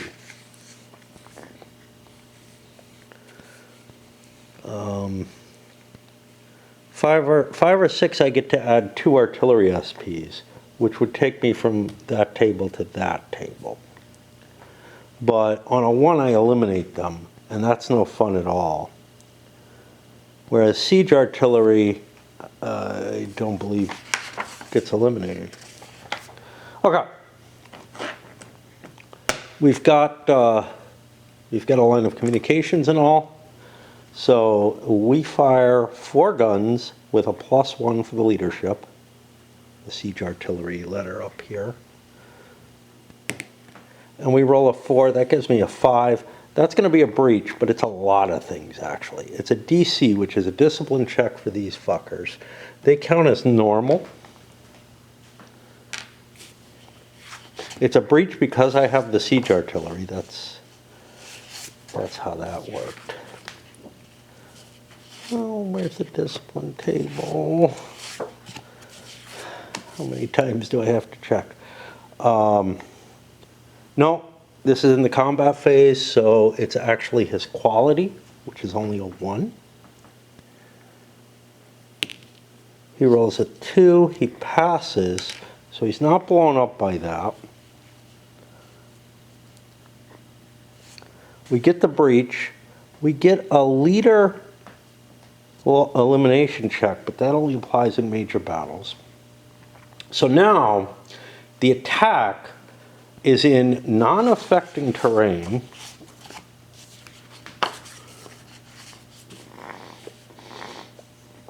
This is an in-breach attack, so I don't have any penalties, and I can put a siege 1 marker there because the siege can get worse. An in-breach attack. Is he within range? He is not within range to be with a line of communication anywhere. What's the terrain like? Oh, my leg is beginning to bug me. Probably too much fucking sitting. So, the quality of the forces is a 2 quality versus a 1 quality. So I will be at +1 in non-affecting. I'm facing 2 strength points with 5 strength points, so I'm at +1 on the die roll, which is not great, but... And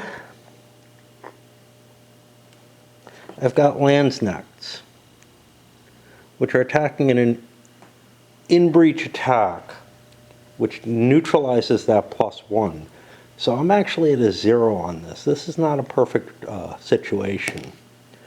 I roll a 6, however, which is very good, and I destroy the enemy. It will give me the territory as well. Other interesting locations. Here there is an attrition check for being in a contested hex, but neither one could fail it. Weather's good and whatnot. This one is Orange managed to lose a unit or a strength point, which is not too shocking. I did a pillage up here. This is going to switch hands now. And that puts us at, let me get rid of these. There should have been one here. This puts us at 1, 2, 3, 4 territories. Nothing over there. 4 territories versus 1, 2, 3, 4, 5, 6, 7, 8. We got a big haul in front of us still, right? I don't know if this is an easy... I think this one may be the hardest for the attacker to win, but I'm not sure. Everything's been difficult so far.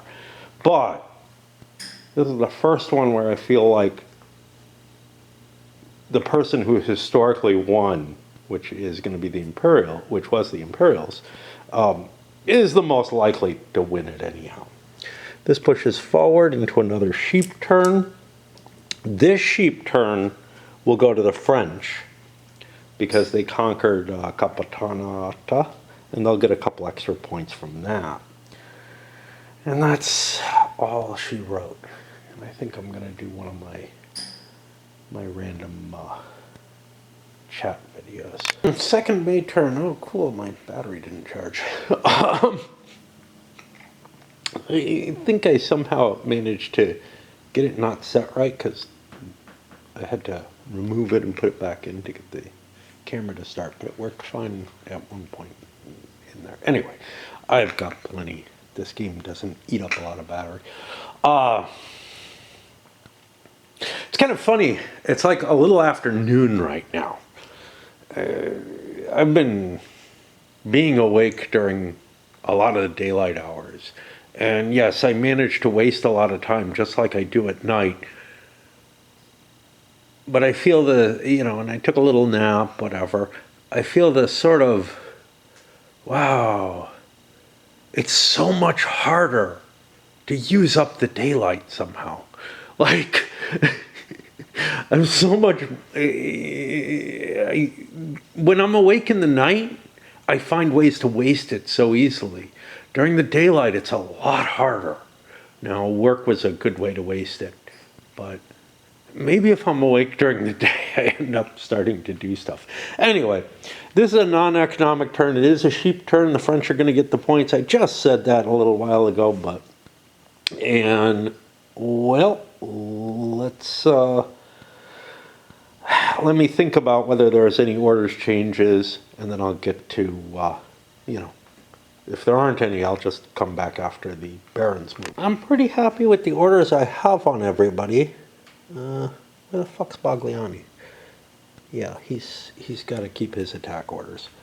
The only real question is Navarro here. He has attack orders. He is disordered because of the siege, the pillaging, which I've kind of house ruled because it's not absolutely clear what happens. That when you pillage, you keep your disorder or disruption or whatever until the next turn. Now, I could set myself up to start a siege on this. And with my cannons and whatnot, I could actually do it. 1, 2, 3, 4, 5. It would cost me 6 movement points, which means I would have to roll a 1 to get there. So I think what I'm going to do, assuming, yeah, see, if I drop to maneuver, I have to pay a command point. The command point I just got.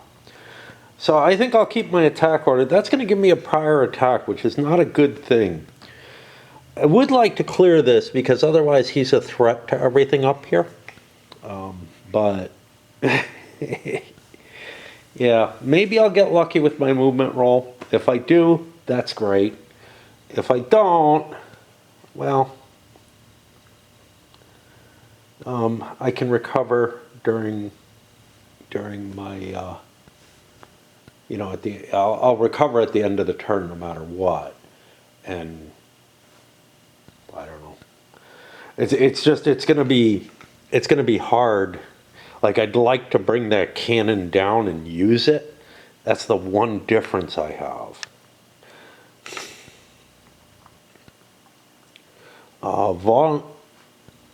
Vaudemont could take this on eventually.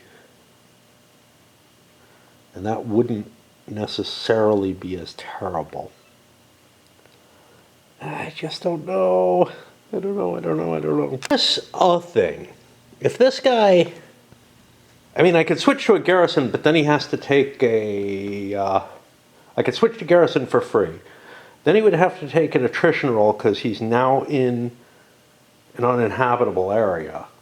Or whatever it is. A barren zone. A barren territory because of the pillage. But that doesn't actually hurt me. And then I could recover.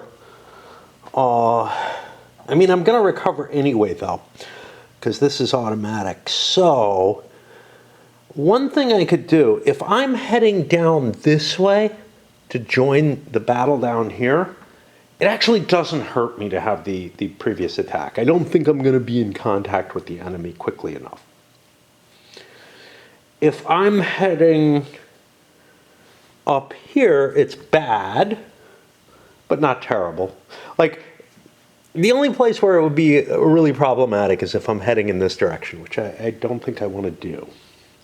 So, I'll leave the previous attack on. I'm going to leave everything as is. So, let's look at the barons. The French put this one in road march. Hey, you should have done it earlier. They're far enough back. It's just sort of a matter of, oh, I don't gain any movement this turn, so why do I want to do that? Yeah, I don't know. This one moved into the same space as Voldemort, or whatever his name is, Voldemort. But he's going to be able to leave, and there's actually room, so he was able to enter that space if he wishes to. This is a leader. These guys cut Buglione off, sort of. Not quite, because he can trace up to here and then trace back. So, yeah, he's not quite doing it, but he is putting a threat on him. Not that it matters a hell of a lot.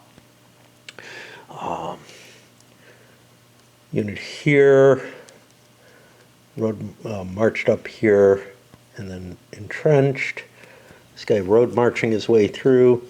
This guy road marching from back there, just pushing all those imperial essentially the pro-Spaniard nobility forward to clutter things up and make it harder and harder on the French to make any advances. With no naval redeployments in this particular scenario, it's not going to be easy to get around the barriers the baronials can give you. On to the leaders. The smaller amount of commanders operating in this game than in the last one. I'm finding it difficult to find everyone and be sure that I've taken everything into account. The map does get rather cluttered, especially with the choices I've made to put things kind of to the side of units and whatnot. It may not be so wise. All right. Lautrec manages to use his road march. He actually could have gotten, I think, to here if it weren't for the Imperials being there. Certainly one hex further, but he can't come within 2. The Venetians, they're tracing their way down here. It's a little faster than even a road march across here. Vadam hardly able to move. Navarro got a shitty movement roll, only able to move 2 hexes. Moves into another pillage hex, but again, not a big deal in this particular case. Baglioni builds his earthworks, so he will be starting a siege this turn, and that's just going to be an attrition rolls. The Spaniards doing or the Imperials doing nothing with their main leaders. Again, I'm trying to starve this out. It feels like a fool's errand to try to besiege things because you lose more troops than the guys inside. Orange loses another strength point without gaining anything. Baglioni doesn't gain anything here. Again, a lot of this game is like, wow, nothing's happening. There is a lot of room for maneuvering around as you try to get yourself into a position where you can have the fight you want. But again, I got Lautrec all the way up here, running up too fast. He doesn't have enough troops. He can combine with Saluzzo and maybe he can take it. He's looking at less than 18 now. 17, 16, 15. Plus these, I'm about the same size as Orange has. Am I better? Orange has earthworks to protect him. It is just Wooded Hill, which is cav less valuable. Lautrec does not have cav. He has landsnets, which I must look for a chart. The landsnets, very complicated here.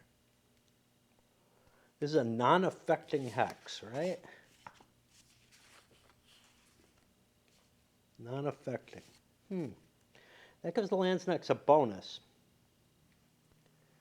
Unless there's the earthworks. Not sure what happens if these two are combined. Maybe the asterisk tells me.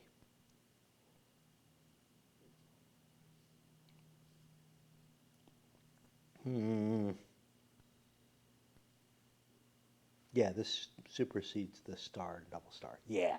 So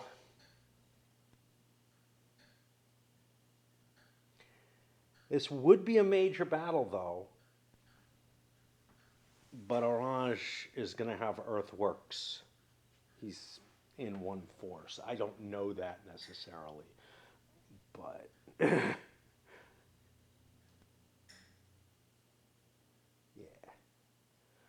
So I'd have to count on the landsnets not being terribly effective against an enemy in earthworks, at the very least. So that would be a penalty there. The arquebusers, though, are going to give me combined fire.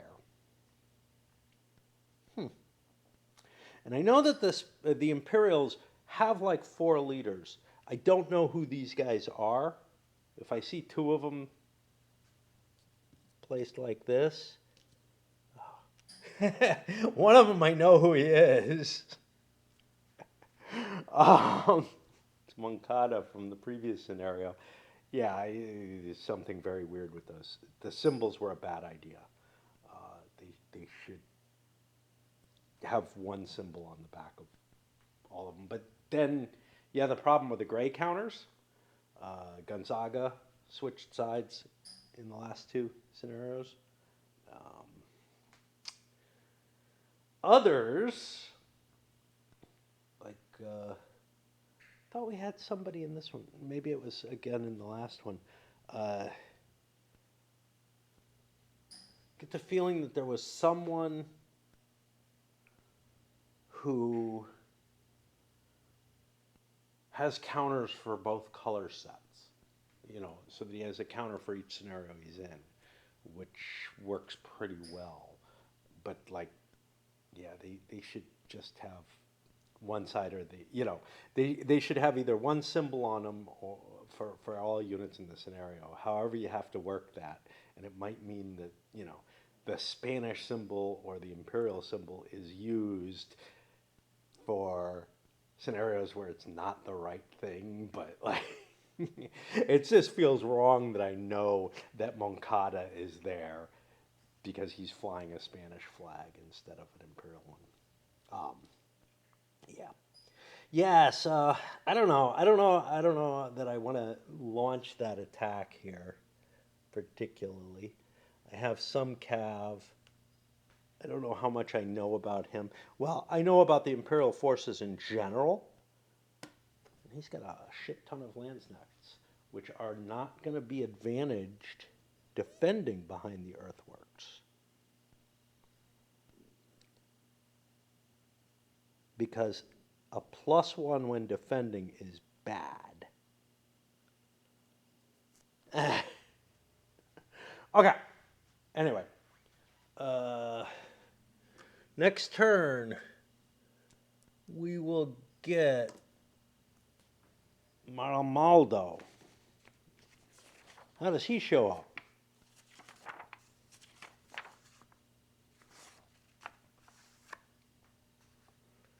Entering the map in Principato Ultra, which is up here, with some Italians. It's sort of like forces are being raised in the midst of this scenario without any mechanism to do so other than, hey, they just do.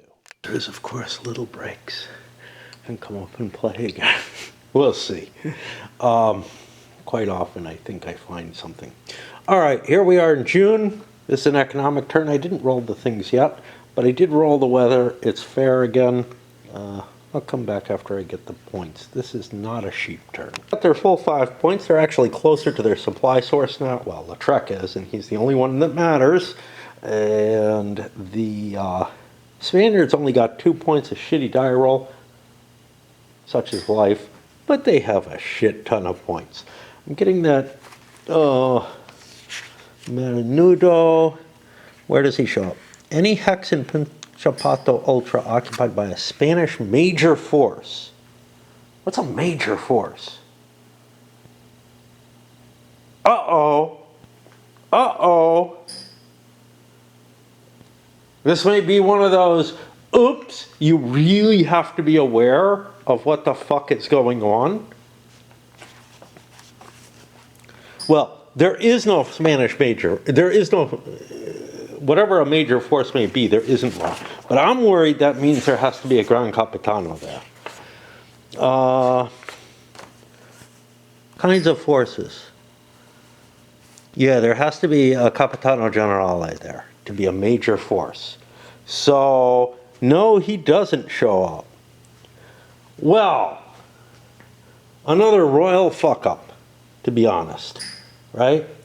Here's what happened. This has happened in a couple of the scenarios of this, where like something comes up in the reinforcements, etc. Look, I don't know about you guys, but for me, I tend to just be used to, okay, there's going to be reinforcements and I'm vaguely aware of where they come in or something. This is one where you have to go do something. I have to bring Orange. He is the only major force, unless he's destroyed, in which case Imperial, no, actually, one of these three would become. Ferrante probably would, which is horrible. There's a reason not to have Ferrante there. Yeah, one of those would become the Capitano Generale, and that person would have to be in Principato Ultra. The expectation that the fight happens there, like this is sort of a scripting type of thing, right? But knowing this might mean that Naples will fall to Lautrec if you play by that. Like, because I would have had to shift my force up here instead of doing the things that I wanted to do. And I would have to expose the Livorno region if I have my, I only have one major force. Now, yes, I could split it up and everything and maybe do something. But yeah, this is weird, and I feel like it's related to a historical event that happened where troops were raised here. But could they only have been raised there? Maybe Maramaldo lives in that area and was raised up by, you know, I guess that's the Prince of Orange, or I don't know what. I'm trying to think the time this is. This is previous to like the Dutch revolts and everything, but that I think the House of Orange were considered a principality. Like I think the highest rank was still a prince at that point. But anyway, I don't know. He may have had some other title, but if he's not in that area, this doesn't raise up. It's not like, oh, wherever he is, he gets to be able to do it. And it's not even like I have a selection of places. So like if I moved into Molise or something, which within the scope of the game, this one really bugs me. And it's the kind of thing that like, it slips out of nowhere. And I've had a number of these happen in these scenarios where something just slips out of nowhere. Sometimes it's purely my fault. In this case, I just don't feel like it is. I don't feel like reading through and trying to figure out the consequences of the reinforcement chart unless warned about it. Like if there was something like, warning, read the reinforcements, you need to deal with, you know, there's something weird going on here or something like that. I really need to be taken by the neck and shaken in these cases. And in this game, I'm not being. And this may actually be a serious blow to the Imperial cause. Oh well, I think my orders within that. Orange pays for his stand order. Imperial Minor stays where he is. Over here. Baglioni has to pay for a stand order to be able to continue his siege. This might be dangerous, but line of communication isn't necessary for anything except receiving orders. So, hey, whatever. At least I think that's the case. Maybe there's something. See, the problem is I'm reading Virgin Queen right now, and I played Tento Monta just before this. And I'm like, oh, if you don't have a line of communication in that game, you can't siege anything. But I don't believe that's the case here. But there might be, you might not be able to use your, you might not be able to do the artillery fire or something like that. But I think you are. I think you're able to be cut off from your supply for most things. Venetian Minor took his chances again and won again. For whatever he's worth. Saluzzo is under siege. Novato, I paid for his movement. He's way up here. That's going to be a fairly long walk. He's the cannons. I want him there when I'm clearing space, but that's not what I need to do right now. Vaudemont is not planning on heading down this way. He's planning on dealing up here, which means all I'm kind of waiting for is maybe the Venetian miners. That's a couple of strength points. And Novato, with some additional Landsnechts, not terribly valuable to me. And here's the thing. I am under a lot of time pressure as the French, right? We counted my victory points areas. I have 4. I'm facing 1, 2, 3, 4, 5, 6, 7, 8. I need to gain 4 more areas before the game ends. I think I need to beat Orange now. And so I am going to pay for Lautrec, and I got to pay an extra one for this. I'll remember this time. I have to pay 4 to give him an attack order. And I can't risk it. I've got like sensitive and very sensitive troops. I don't want to hurt their feelings. I'll look at the barons and I'll come back. I not with their orders, just after they. I tried to jump the gun with the major, with the primo capitinos, whatever, the regular forces. Like I moved one baronial. And then immediately went, like I moved one French baronial, and then I said, oh, these guys aren't moving, and tried to move the Venetian minor. You know, just weirdnesses that I try to screw things up with. All right, some advance here, and advance up to here to help cover. This is not a real location. You can see some of the Imperials building earthworks to kind of create an additional barrier beyond just the fortresses that are in play. And covering all of this, we've cut Baglioni away.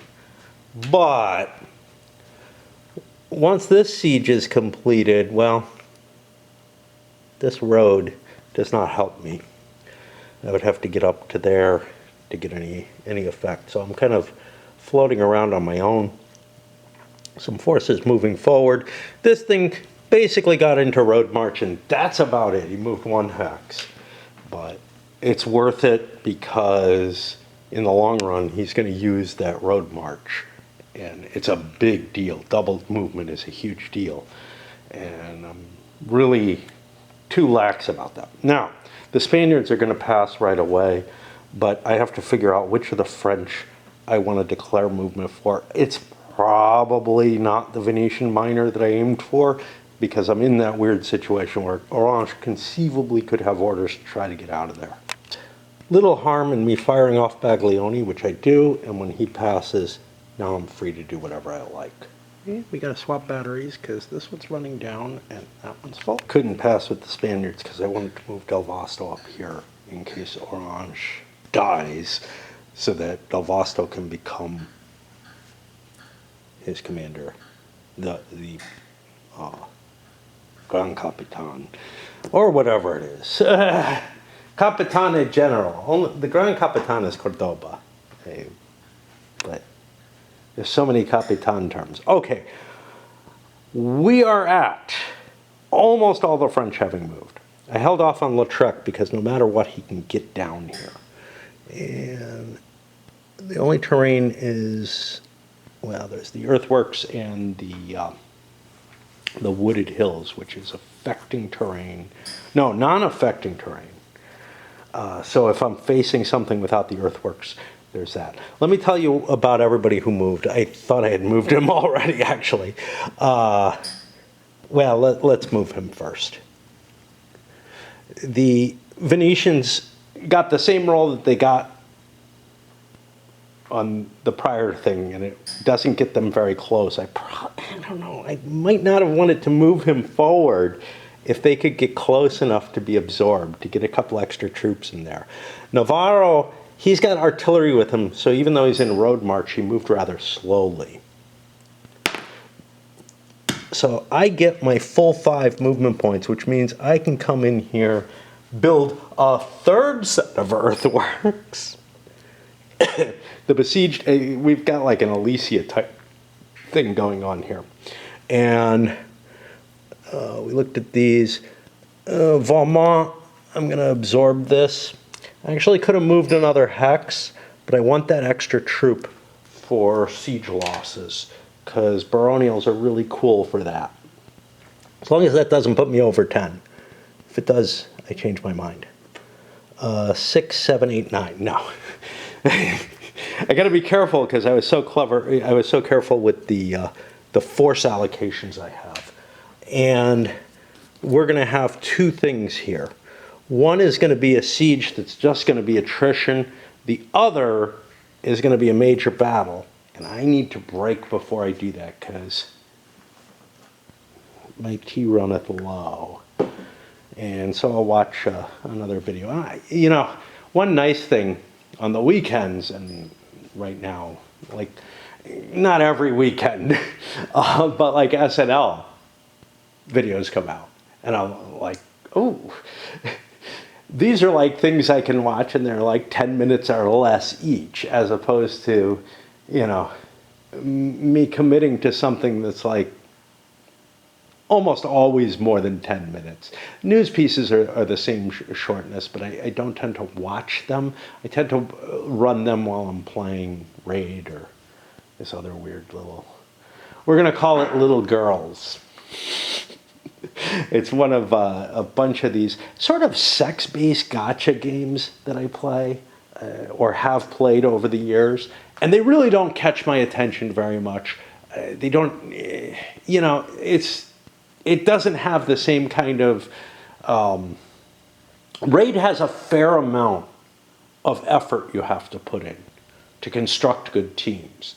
There's a lot of grinding in it. These other ones, there's less grinding and almost nothing else. You know, it's like sometimes you can fiddle around and make things better, and it's like it's really weird because the only thing that differentiates them from other, you know, gacha games is that they've got like explicit anime sex in them. And maybe that's what initially drew me to them, but now it's just sort of like, that's a source of something I can find. I mean, I skipped through the story and all that shit. But it's kind of cute. Like, the girls in it are kind of cute in a way. I don't know. I just like that aspect of it. So I'm just like, okay. It's kind of like... with a name very much like Tanto Monta, there was a sort of a card game type thing with little maid girls and stuff. It's kind of like that for me, where it's just like, yeah, I'm playing a game of what, you know, that's suiting me as a game, and it has this as kind of a background. Again, it's why I sought it out, you know, but whatever. I'm a little weird in that sort of way. I thought we were going to have a forced major battle here. I've taken some time reading the rules, found a couple of things that I forgot I was supposedly playing with that from the optional rules, honestly. Taking fortresses by treachery and Italian mercenaries. I just forgot those rules completely, so I guess I'm not playing with them. I don't know. I might pull them out of my ass if I want to go read them and figure them out. I did read through them and thought I was playing with them when I was looking through the rules, but once I got to the actual scenarios, I just never got to them. Essentially, taking by treachery, you spend a couple of action points and you have a chance of taking something, which would have allowed something like this to fall, possibly. I didn't look at the entirety of them. But here's the thing. Everybody's under earthworks here, or inside a fortress. Well, everybody's under earthworks, and one is inside a fortress as well. That means nobody can compel anyone to attack. And Lautrec does not actually want to attack Orange. He wanted to get into the hex, and maybe he should have waited. But he can't coordinate with Saluzzo at this point. Now, if we look down here, if we don't attack, we hit, after the battle resolution, a consolidation, which will allow me to absorb Saluzzo's forces. So here's the option I'm being given. Lautrec has moved into the hex and entrenched. If he didn't entrench, he would have to attack.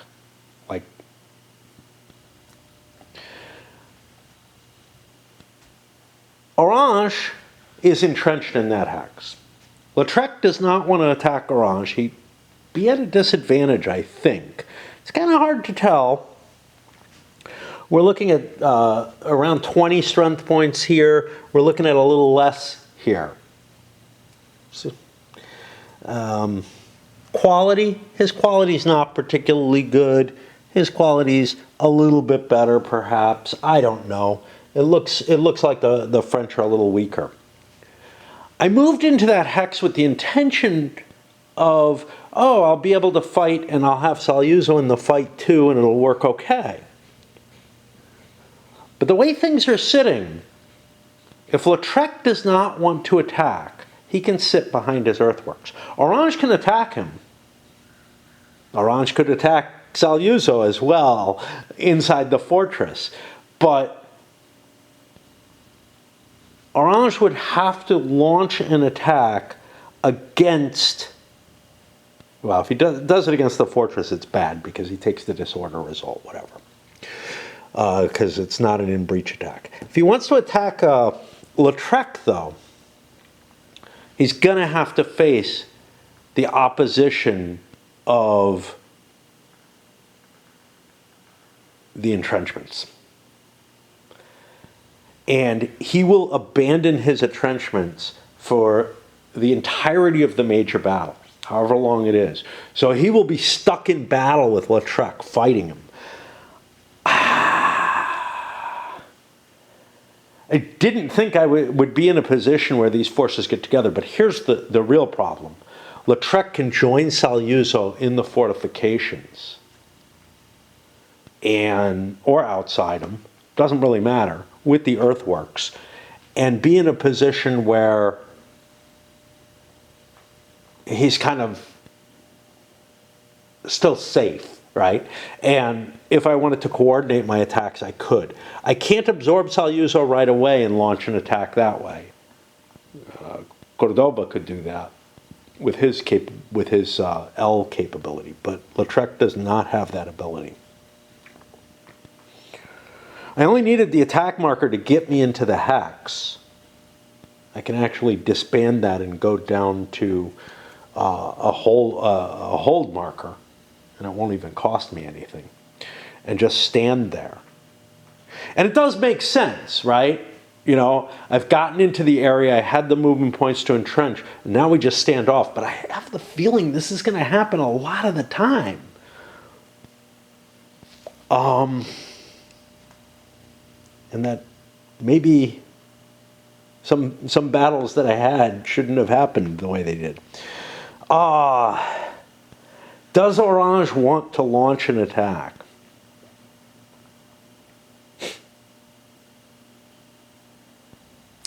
I mean, I've got these stupid Landsnecks. I don't even know what Lautrec has in terms of forces. I can't look at his whole card. I'm pretty sure of that. But I do think that I should have some idea of how big a strength he has. And here's the other thing. If Orange withdraws and doesn't just sit here taking attrition from this situation and let Lautrec bring more and more forces in, then he's going to suffer the pursuit table roll, which is also painful. So I'm left with a really horrible set of options for the Imperials.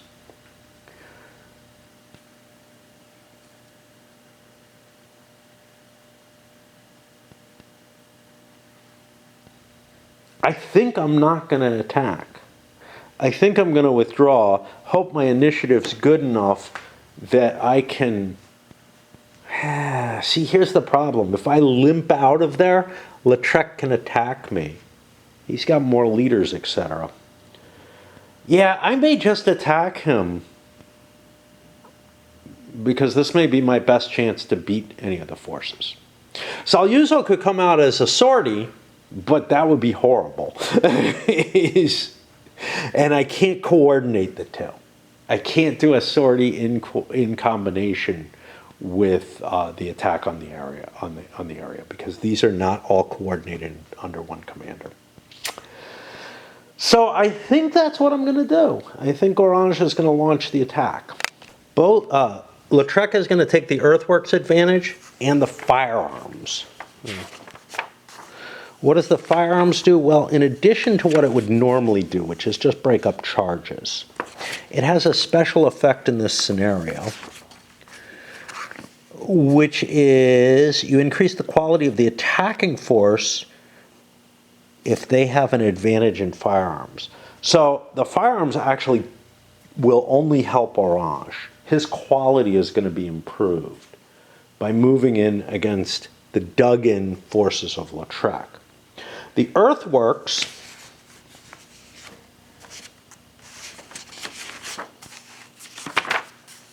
do give a bonus, though. Should we have fought in the field? Well, we lose the earth. We chose...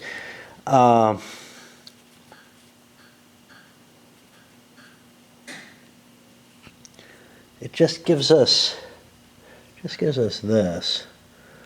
It gives us affecting terrain, and the defender will get 2 of their SPs double. Oh no, that's over here. It actually doesn't do shit in a major battle. No, any attack on the assault table, yeah. Okay, so this would also count. So I would get 2 extra strength points, and affecting terrain. And we set these guys up by putting them on here. I've got this cav is halved. That doesn't actually affect anyone. There's no cav in this part of the battle. Put this here. So there's no room for anyone except in the main body. We just have one commander in each. Lautrec will be, Orange will be the attacker, and he gets a quality improvement. The firearms chit, if I recall, doesn't do shit. Allows it to screen it, protection from cavalry charges, or melee combats. Wait a minute.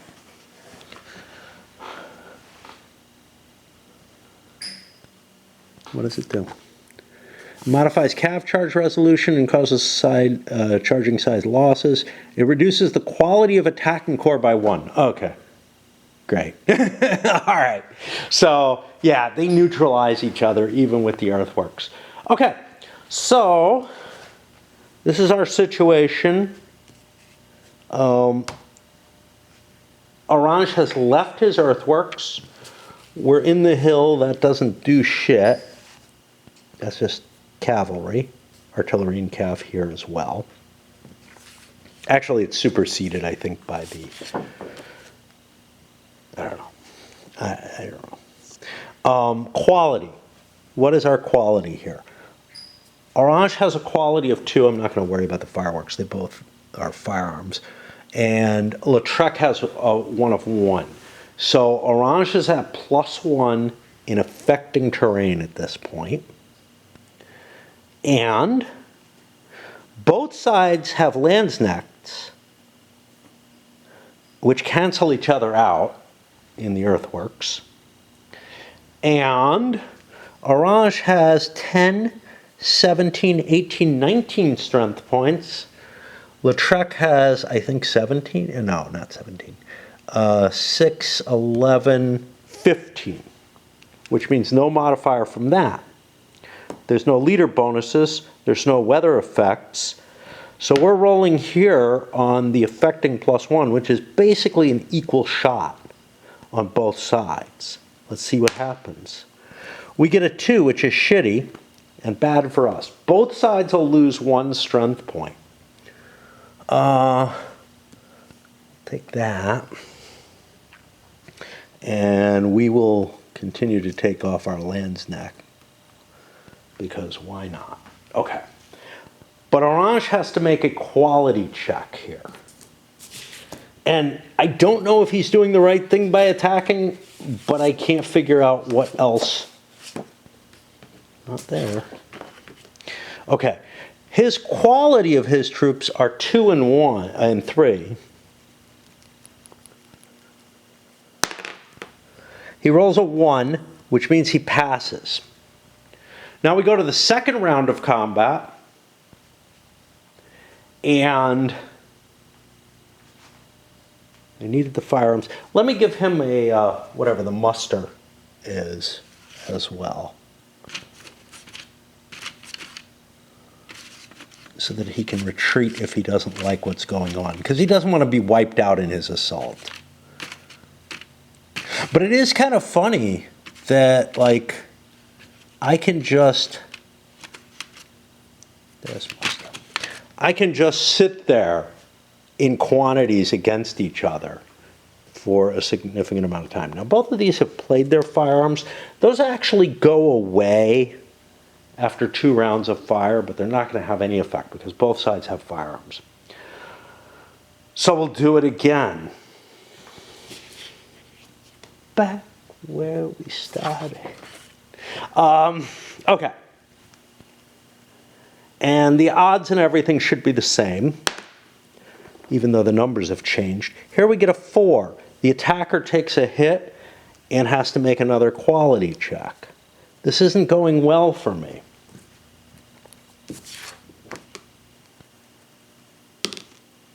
This time I get a 5. That's an F for the normal quality troops, which means they both will lose, I'm sorry, 2 quality troops. 2 quality? Yeah. they both will lose a strength point because they're not going to be demoralized. And now my strength is beginning to weaken. But I feel like I have to keep going. I'm going to swap batteries, look at the muster, see if it gives me anything that helps me get out of there. But I don't think it does. I think I'm going to have to deal with a full pursuit if I do. And I do not want to be pursued by that entire force. Muster is actually very good. It allows me to get out of there without being pursued. Now, it would be a problem if I'm demoralized. Let's take a look at how it works. You have to roll a die for each Capitan or a core belonging to your side. The core may be engaged, disengaged, whatever. The initiative rating of the core Capitano and of the Capitano Generale, they're the same thing here, are added to the die roll. A demoralized core adds -1. A free core adds +1. It's not free. That would be loose. If the final result is greater than or equal to 10, the core disengages.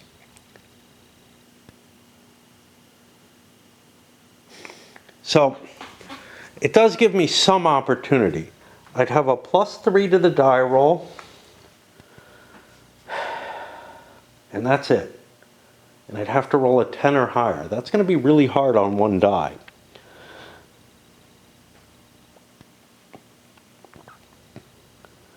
I don't think that I get to double the Capitano Generale and use his value twice.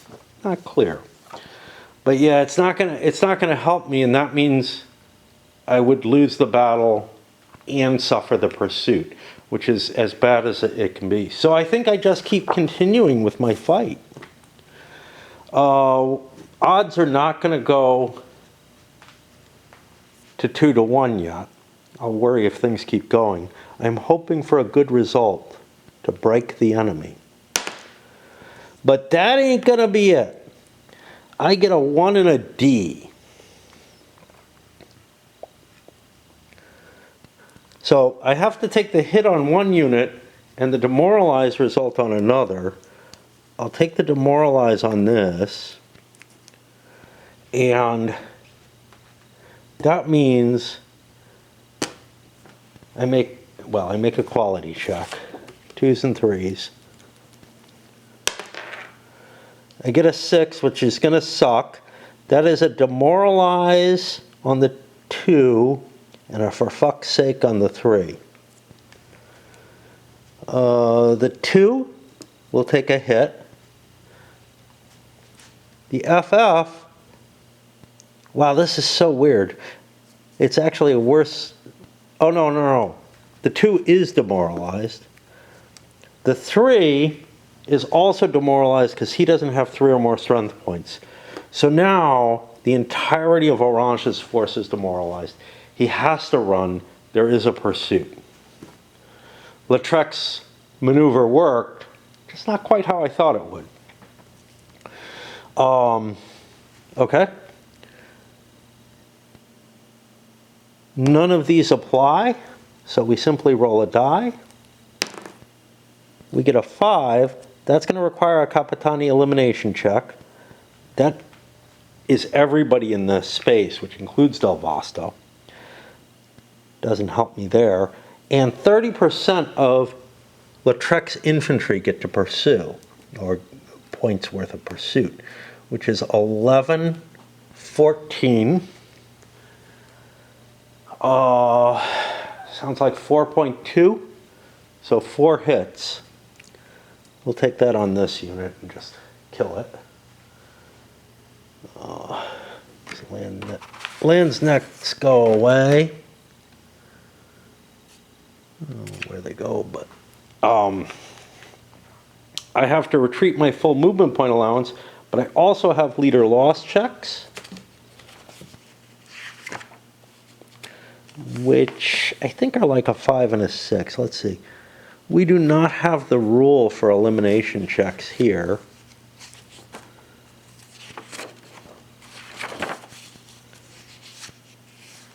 Capitani, bonus point. Where do they die? Elimination.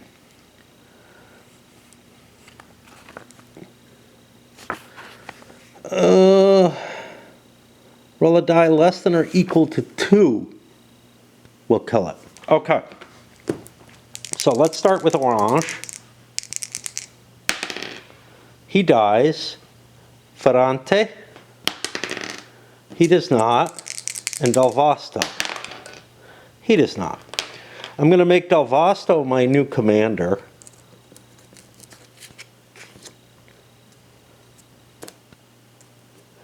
And he'll take the troops, such as they are. The stand order is in place. This will go away.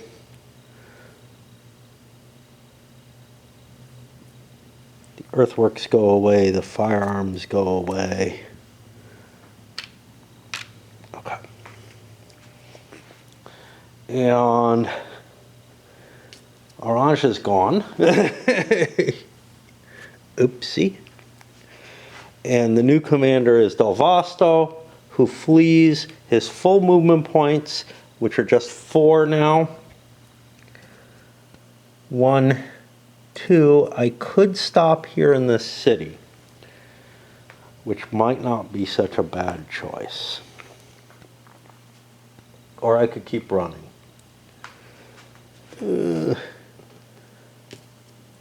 We'll think about Lautrec, because stuff is going to happen with him. I can get rid of both these earthworks, because I'm only going to have 1 in the hex at the end.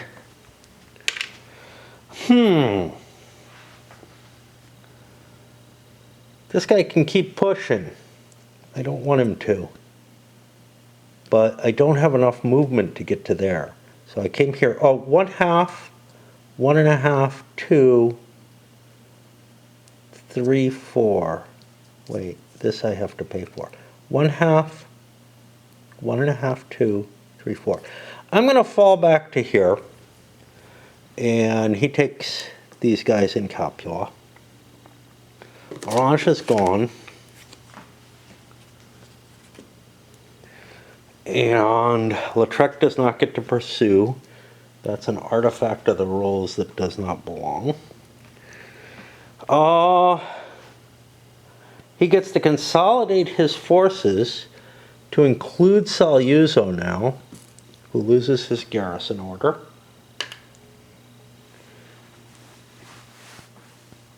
And that was a nice little victory by Lautrec somehow or another. Interesting. Okay. Moncada is still floating around down here. I ended up with a better Capitani general out of this. And I don't know. I don't think it's a good result for the Imperials. We're probably going to want to go back up here and try to muster those reinforcements at this point. We have an attrition check. We have attrition checks. This one, and certainly Lautrec has to make one. Del Vasto does not, because he's in friendly territory, etc. Lautrec gets something I haven't seen before, and I don't know where I'll find it, which is a don't move, a no move counter. In the back of the plagues, there we go. So I'll put that on top of him. Well, I could put that here, which means I don't want to attack. I want to switch to garrison because I'll be in this white turn. Huh. Intriguing. All right, on to the attrition checks. Didn't get anything over here. Lautrec, with his big force, somewhat bigger now with Saluzzo, took 3 losses. I finished off the firearms unit. I have 2 firearms units. I don't know if I want to be in one big force or not, or if I want Saluzzo as a part of me. So, but right now, I have no option. He is a subordinate. I could reorganize my forces and make him unemployed. I don't know which one appeals to me better. That, I think, is the end of the turn. We're about halfway through the game at this point. So I'm going to load this one up. That was kind of exciting, but again, you saw me entering into a situation without really understanding what the rules were implying. But yeah, as I started to develop the situation, I immediately started realizing, wait a minute, under any circumstances, you can't be forced to attack if you're in earthworks. And that means, you know, you can march into an area and build earthworks in a contested hex. You have to be able to, otherwise you couldn't lay siege to anything. And that kind of, you know, prevented the battle from going the way it would seem, which is that Lautrec is attacking, which is what his orders were, which is what the circumstances seem to be. Instead, what he was doing is parking himself outside the siege and influencing the situation, so Orange felt like his best opportunity to get out of there in decent shape was to actually launch an attack on his own. And there's a lot going on in there in my head that I'm like, yeah, it all kind of makes sense. It's not what I expect from a game. But this system, and I remember very much so in the All Is Lost Save Honor game on the same basic system, has often surprised me. Like, with more detail than I expect from an operational game. And I kind of like it. I kind of like that. It's just, it's hard to figure out what the fuck you're doing. And, you know, some games, it's hard to figure out what the fuck you're doing is like a death knell for me. But here, I feel like it's hard to figure out what you're doing because you're thinking in terms of gamey terms rather than you're thinking of what's actually going on in there. And if you consider what's actually going on, this game does seem to reflect that pretty well. At least this circumstance really did. All right, up it goes.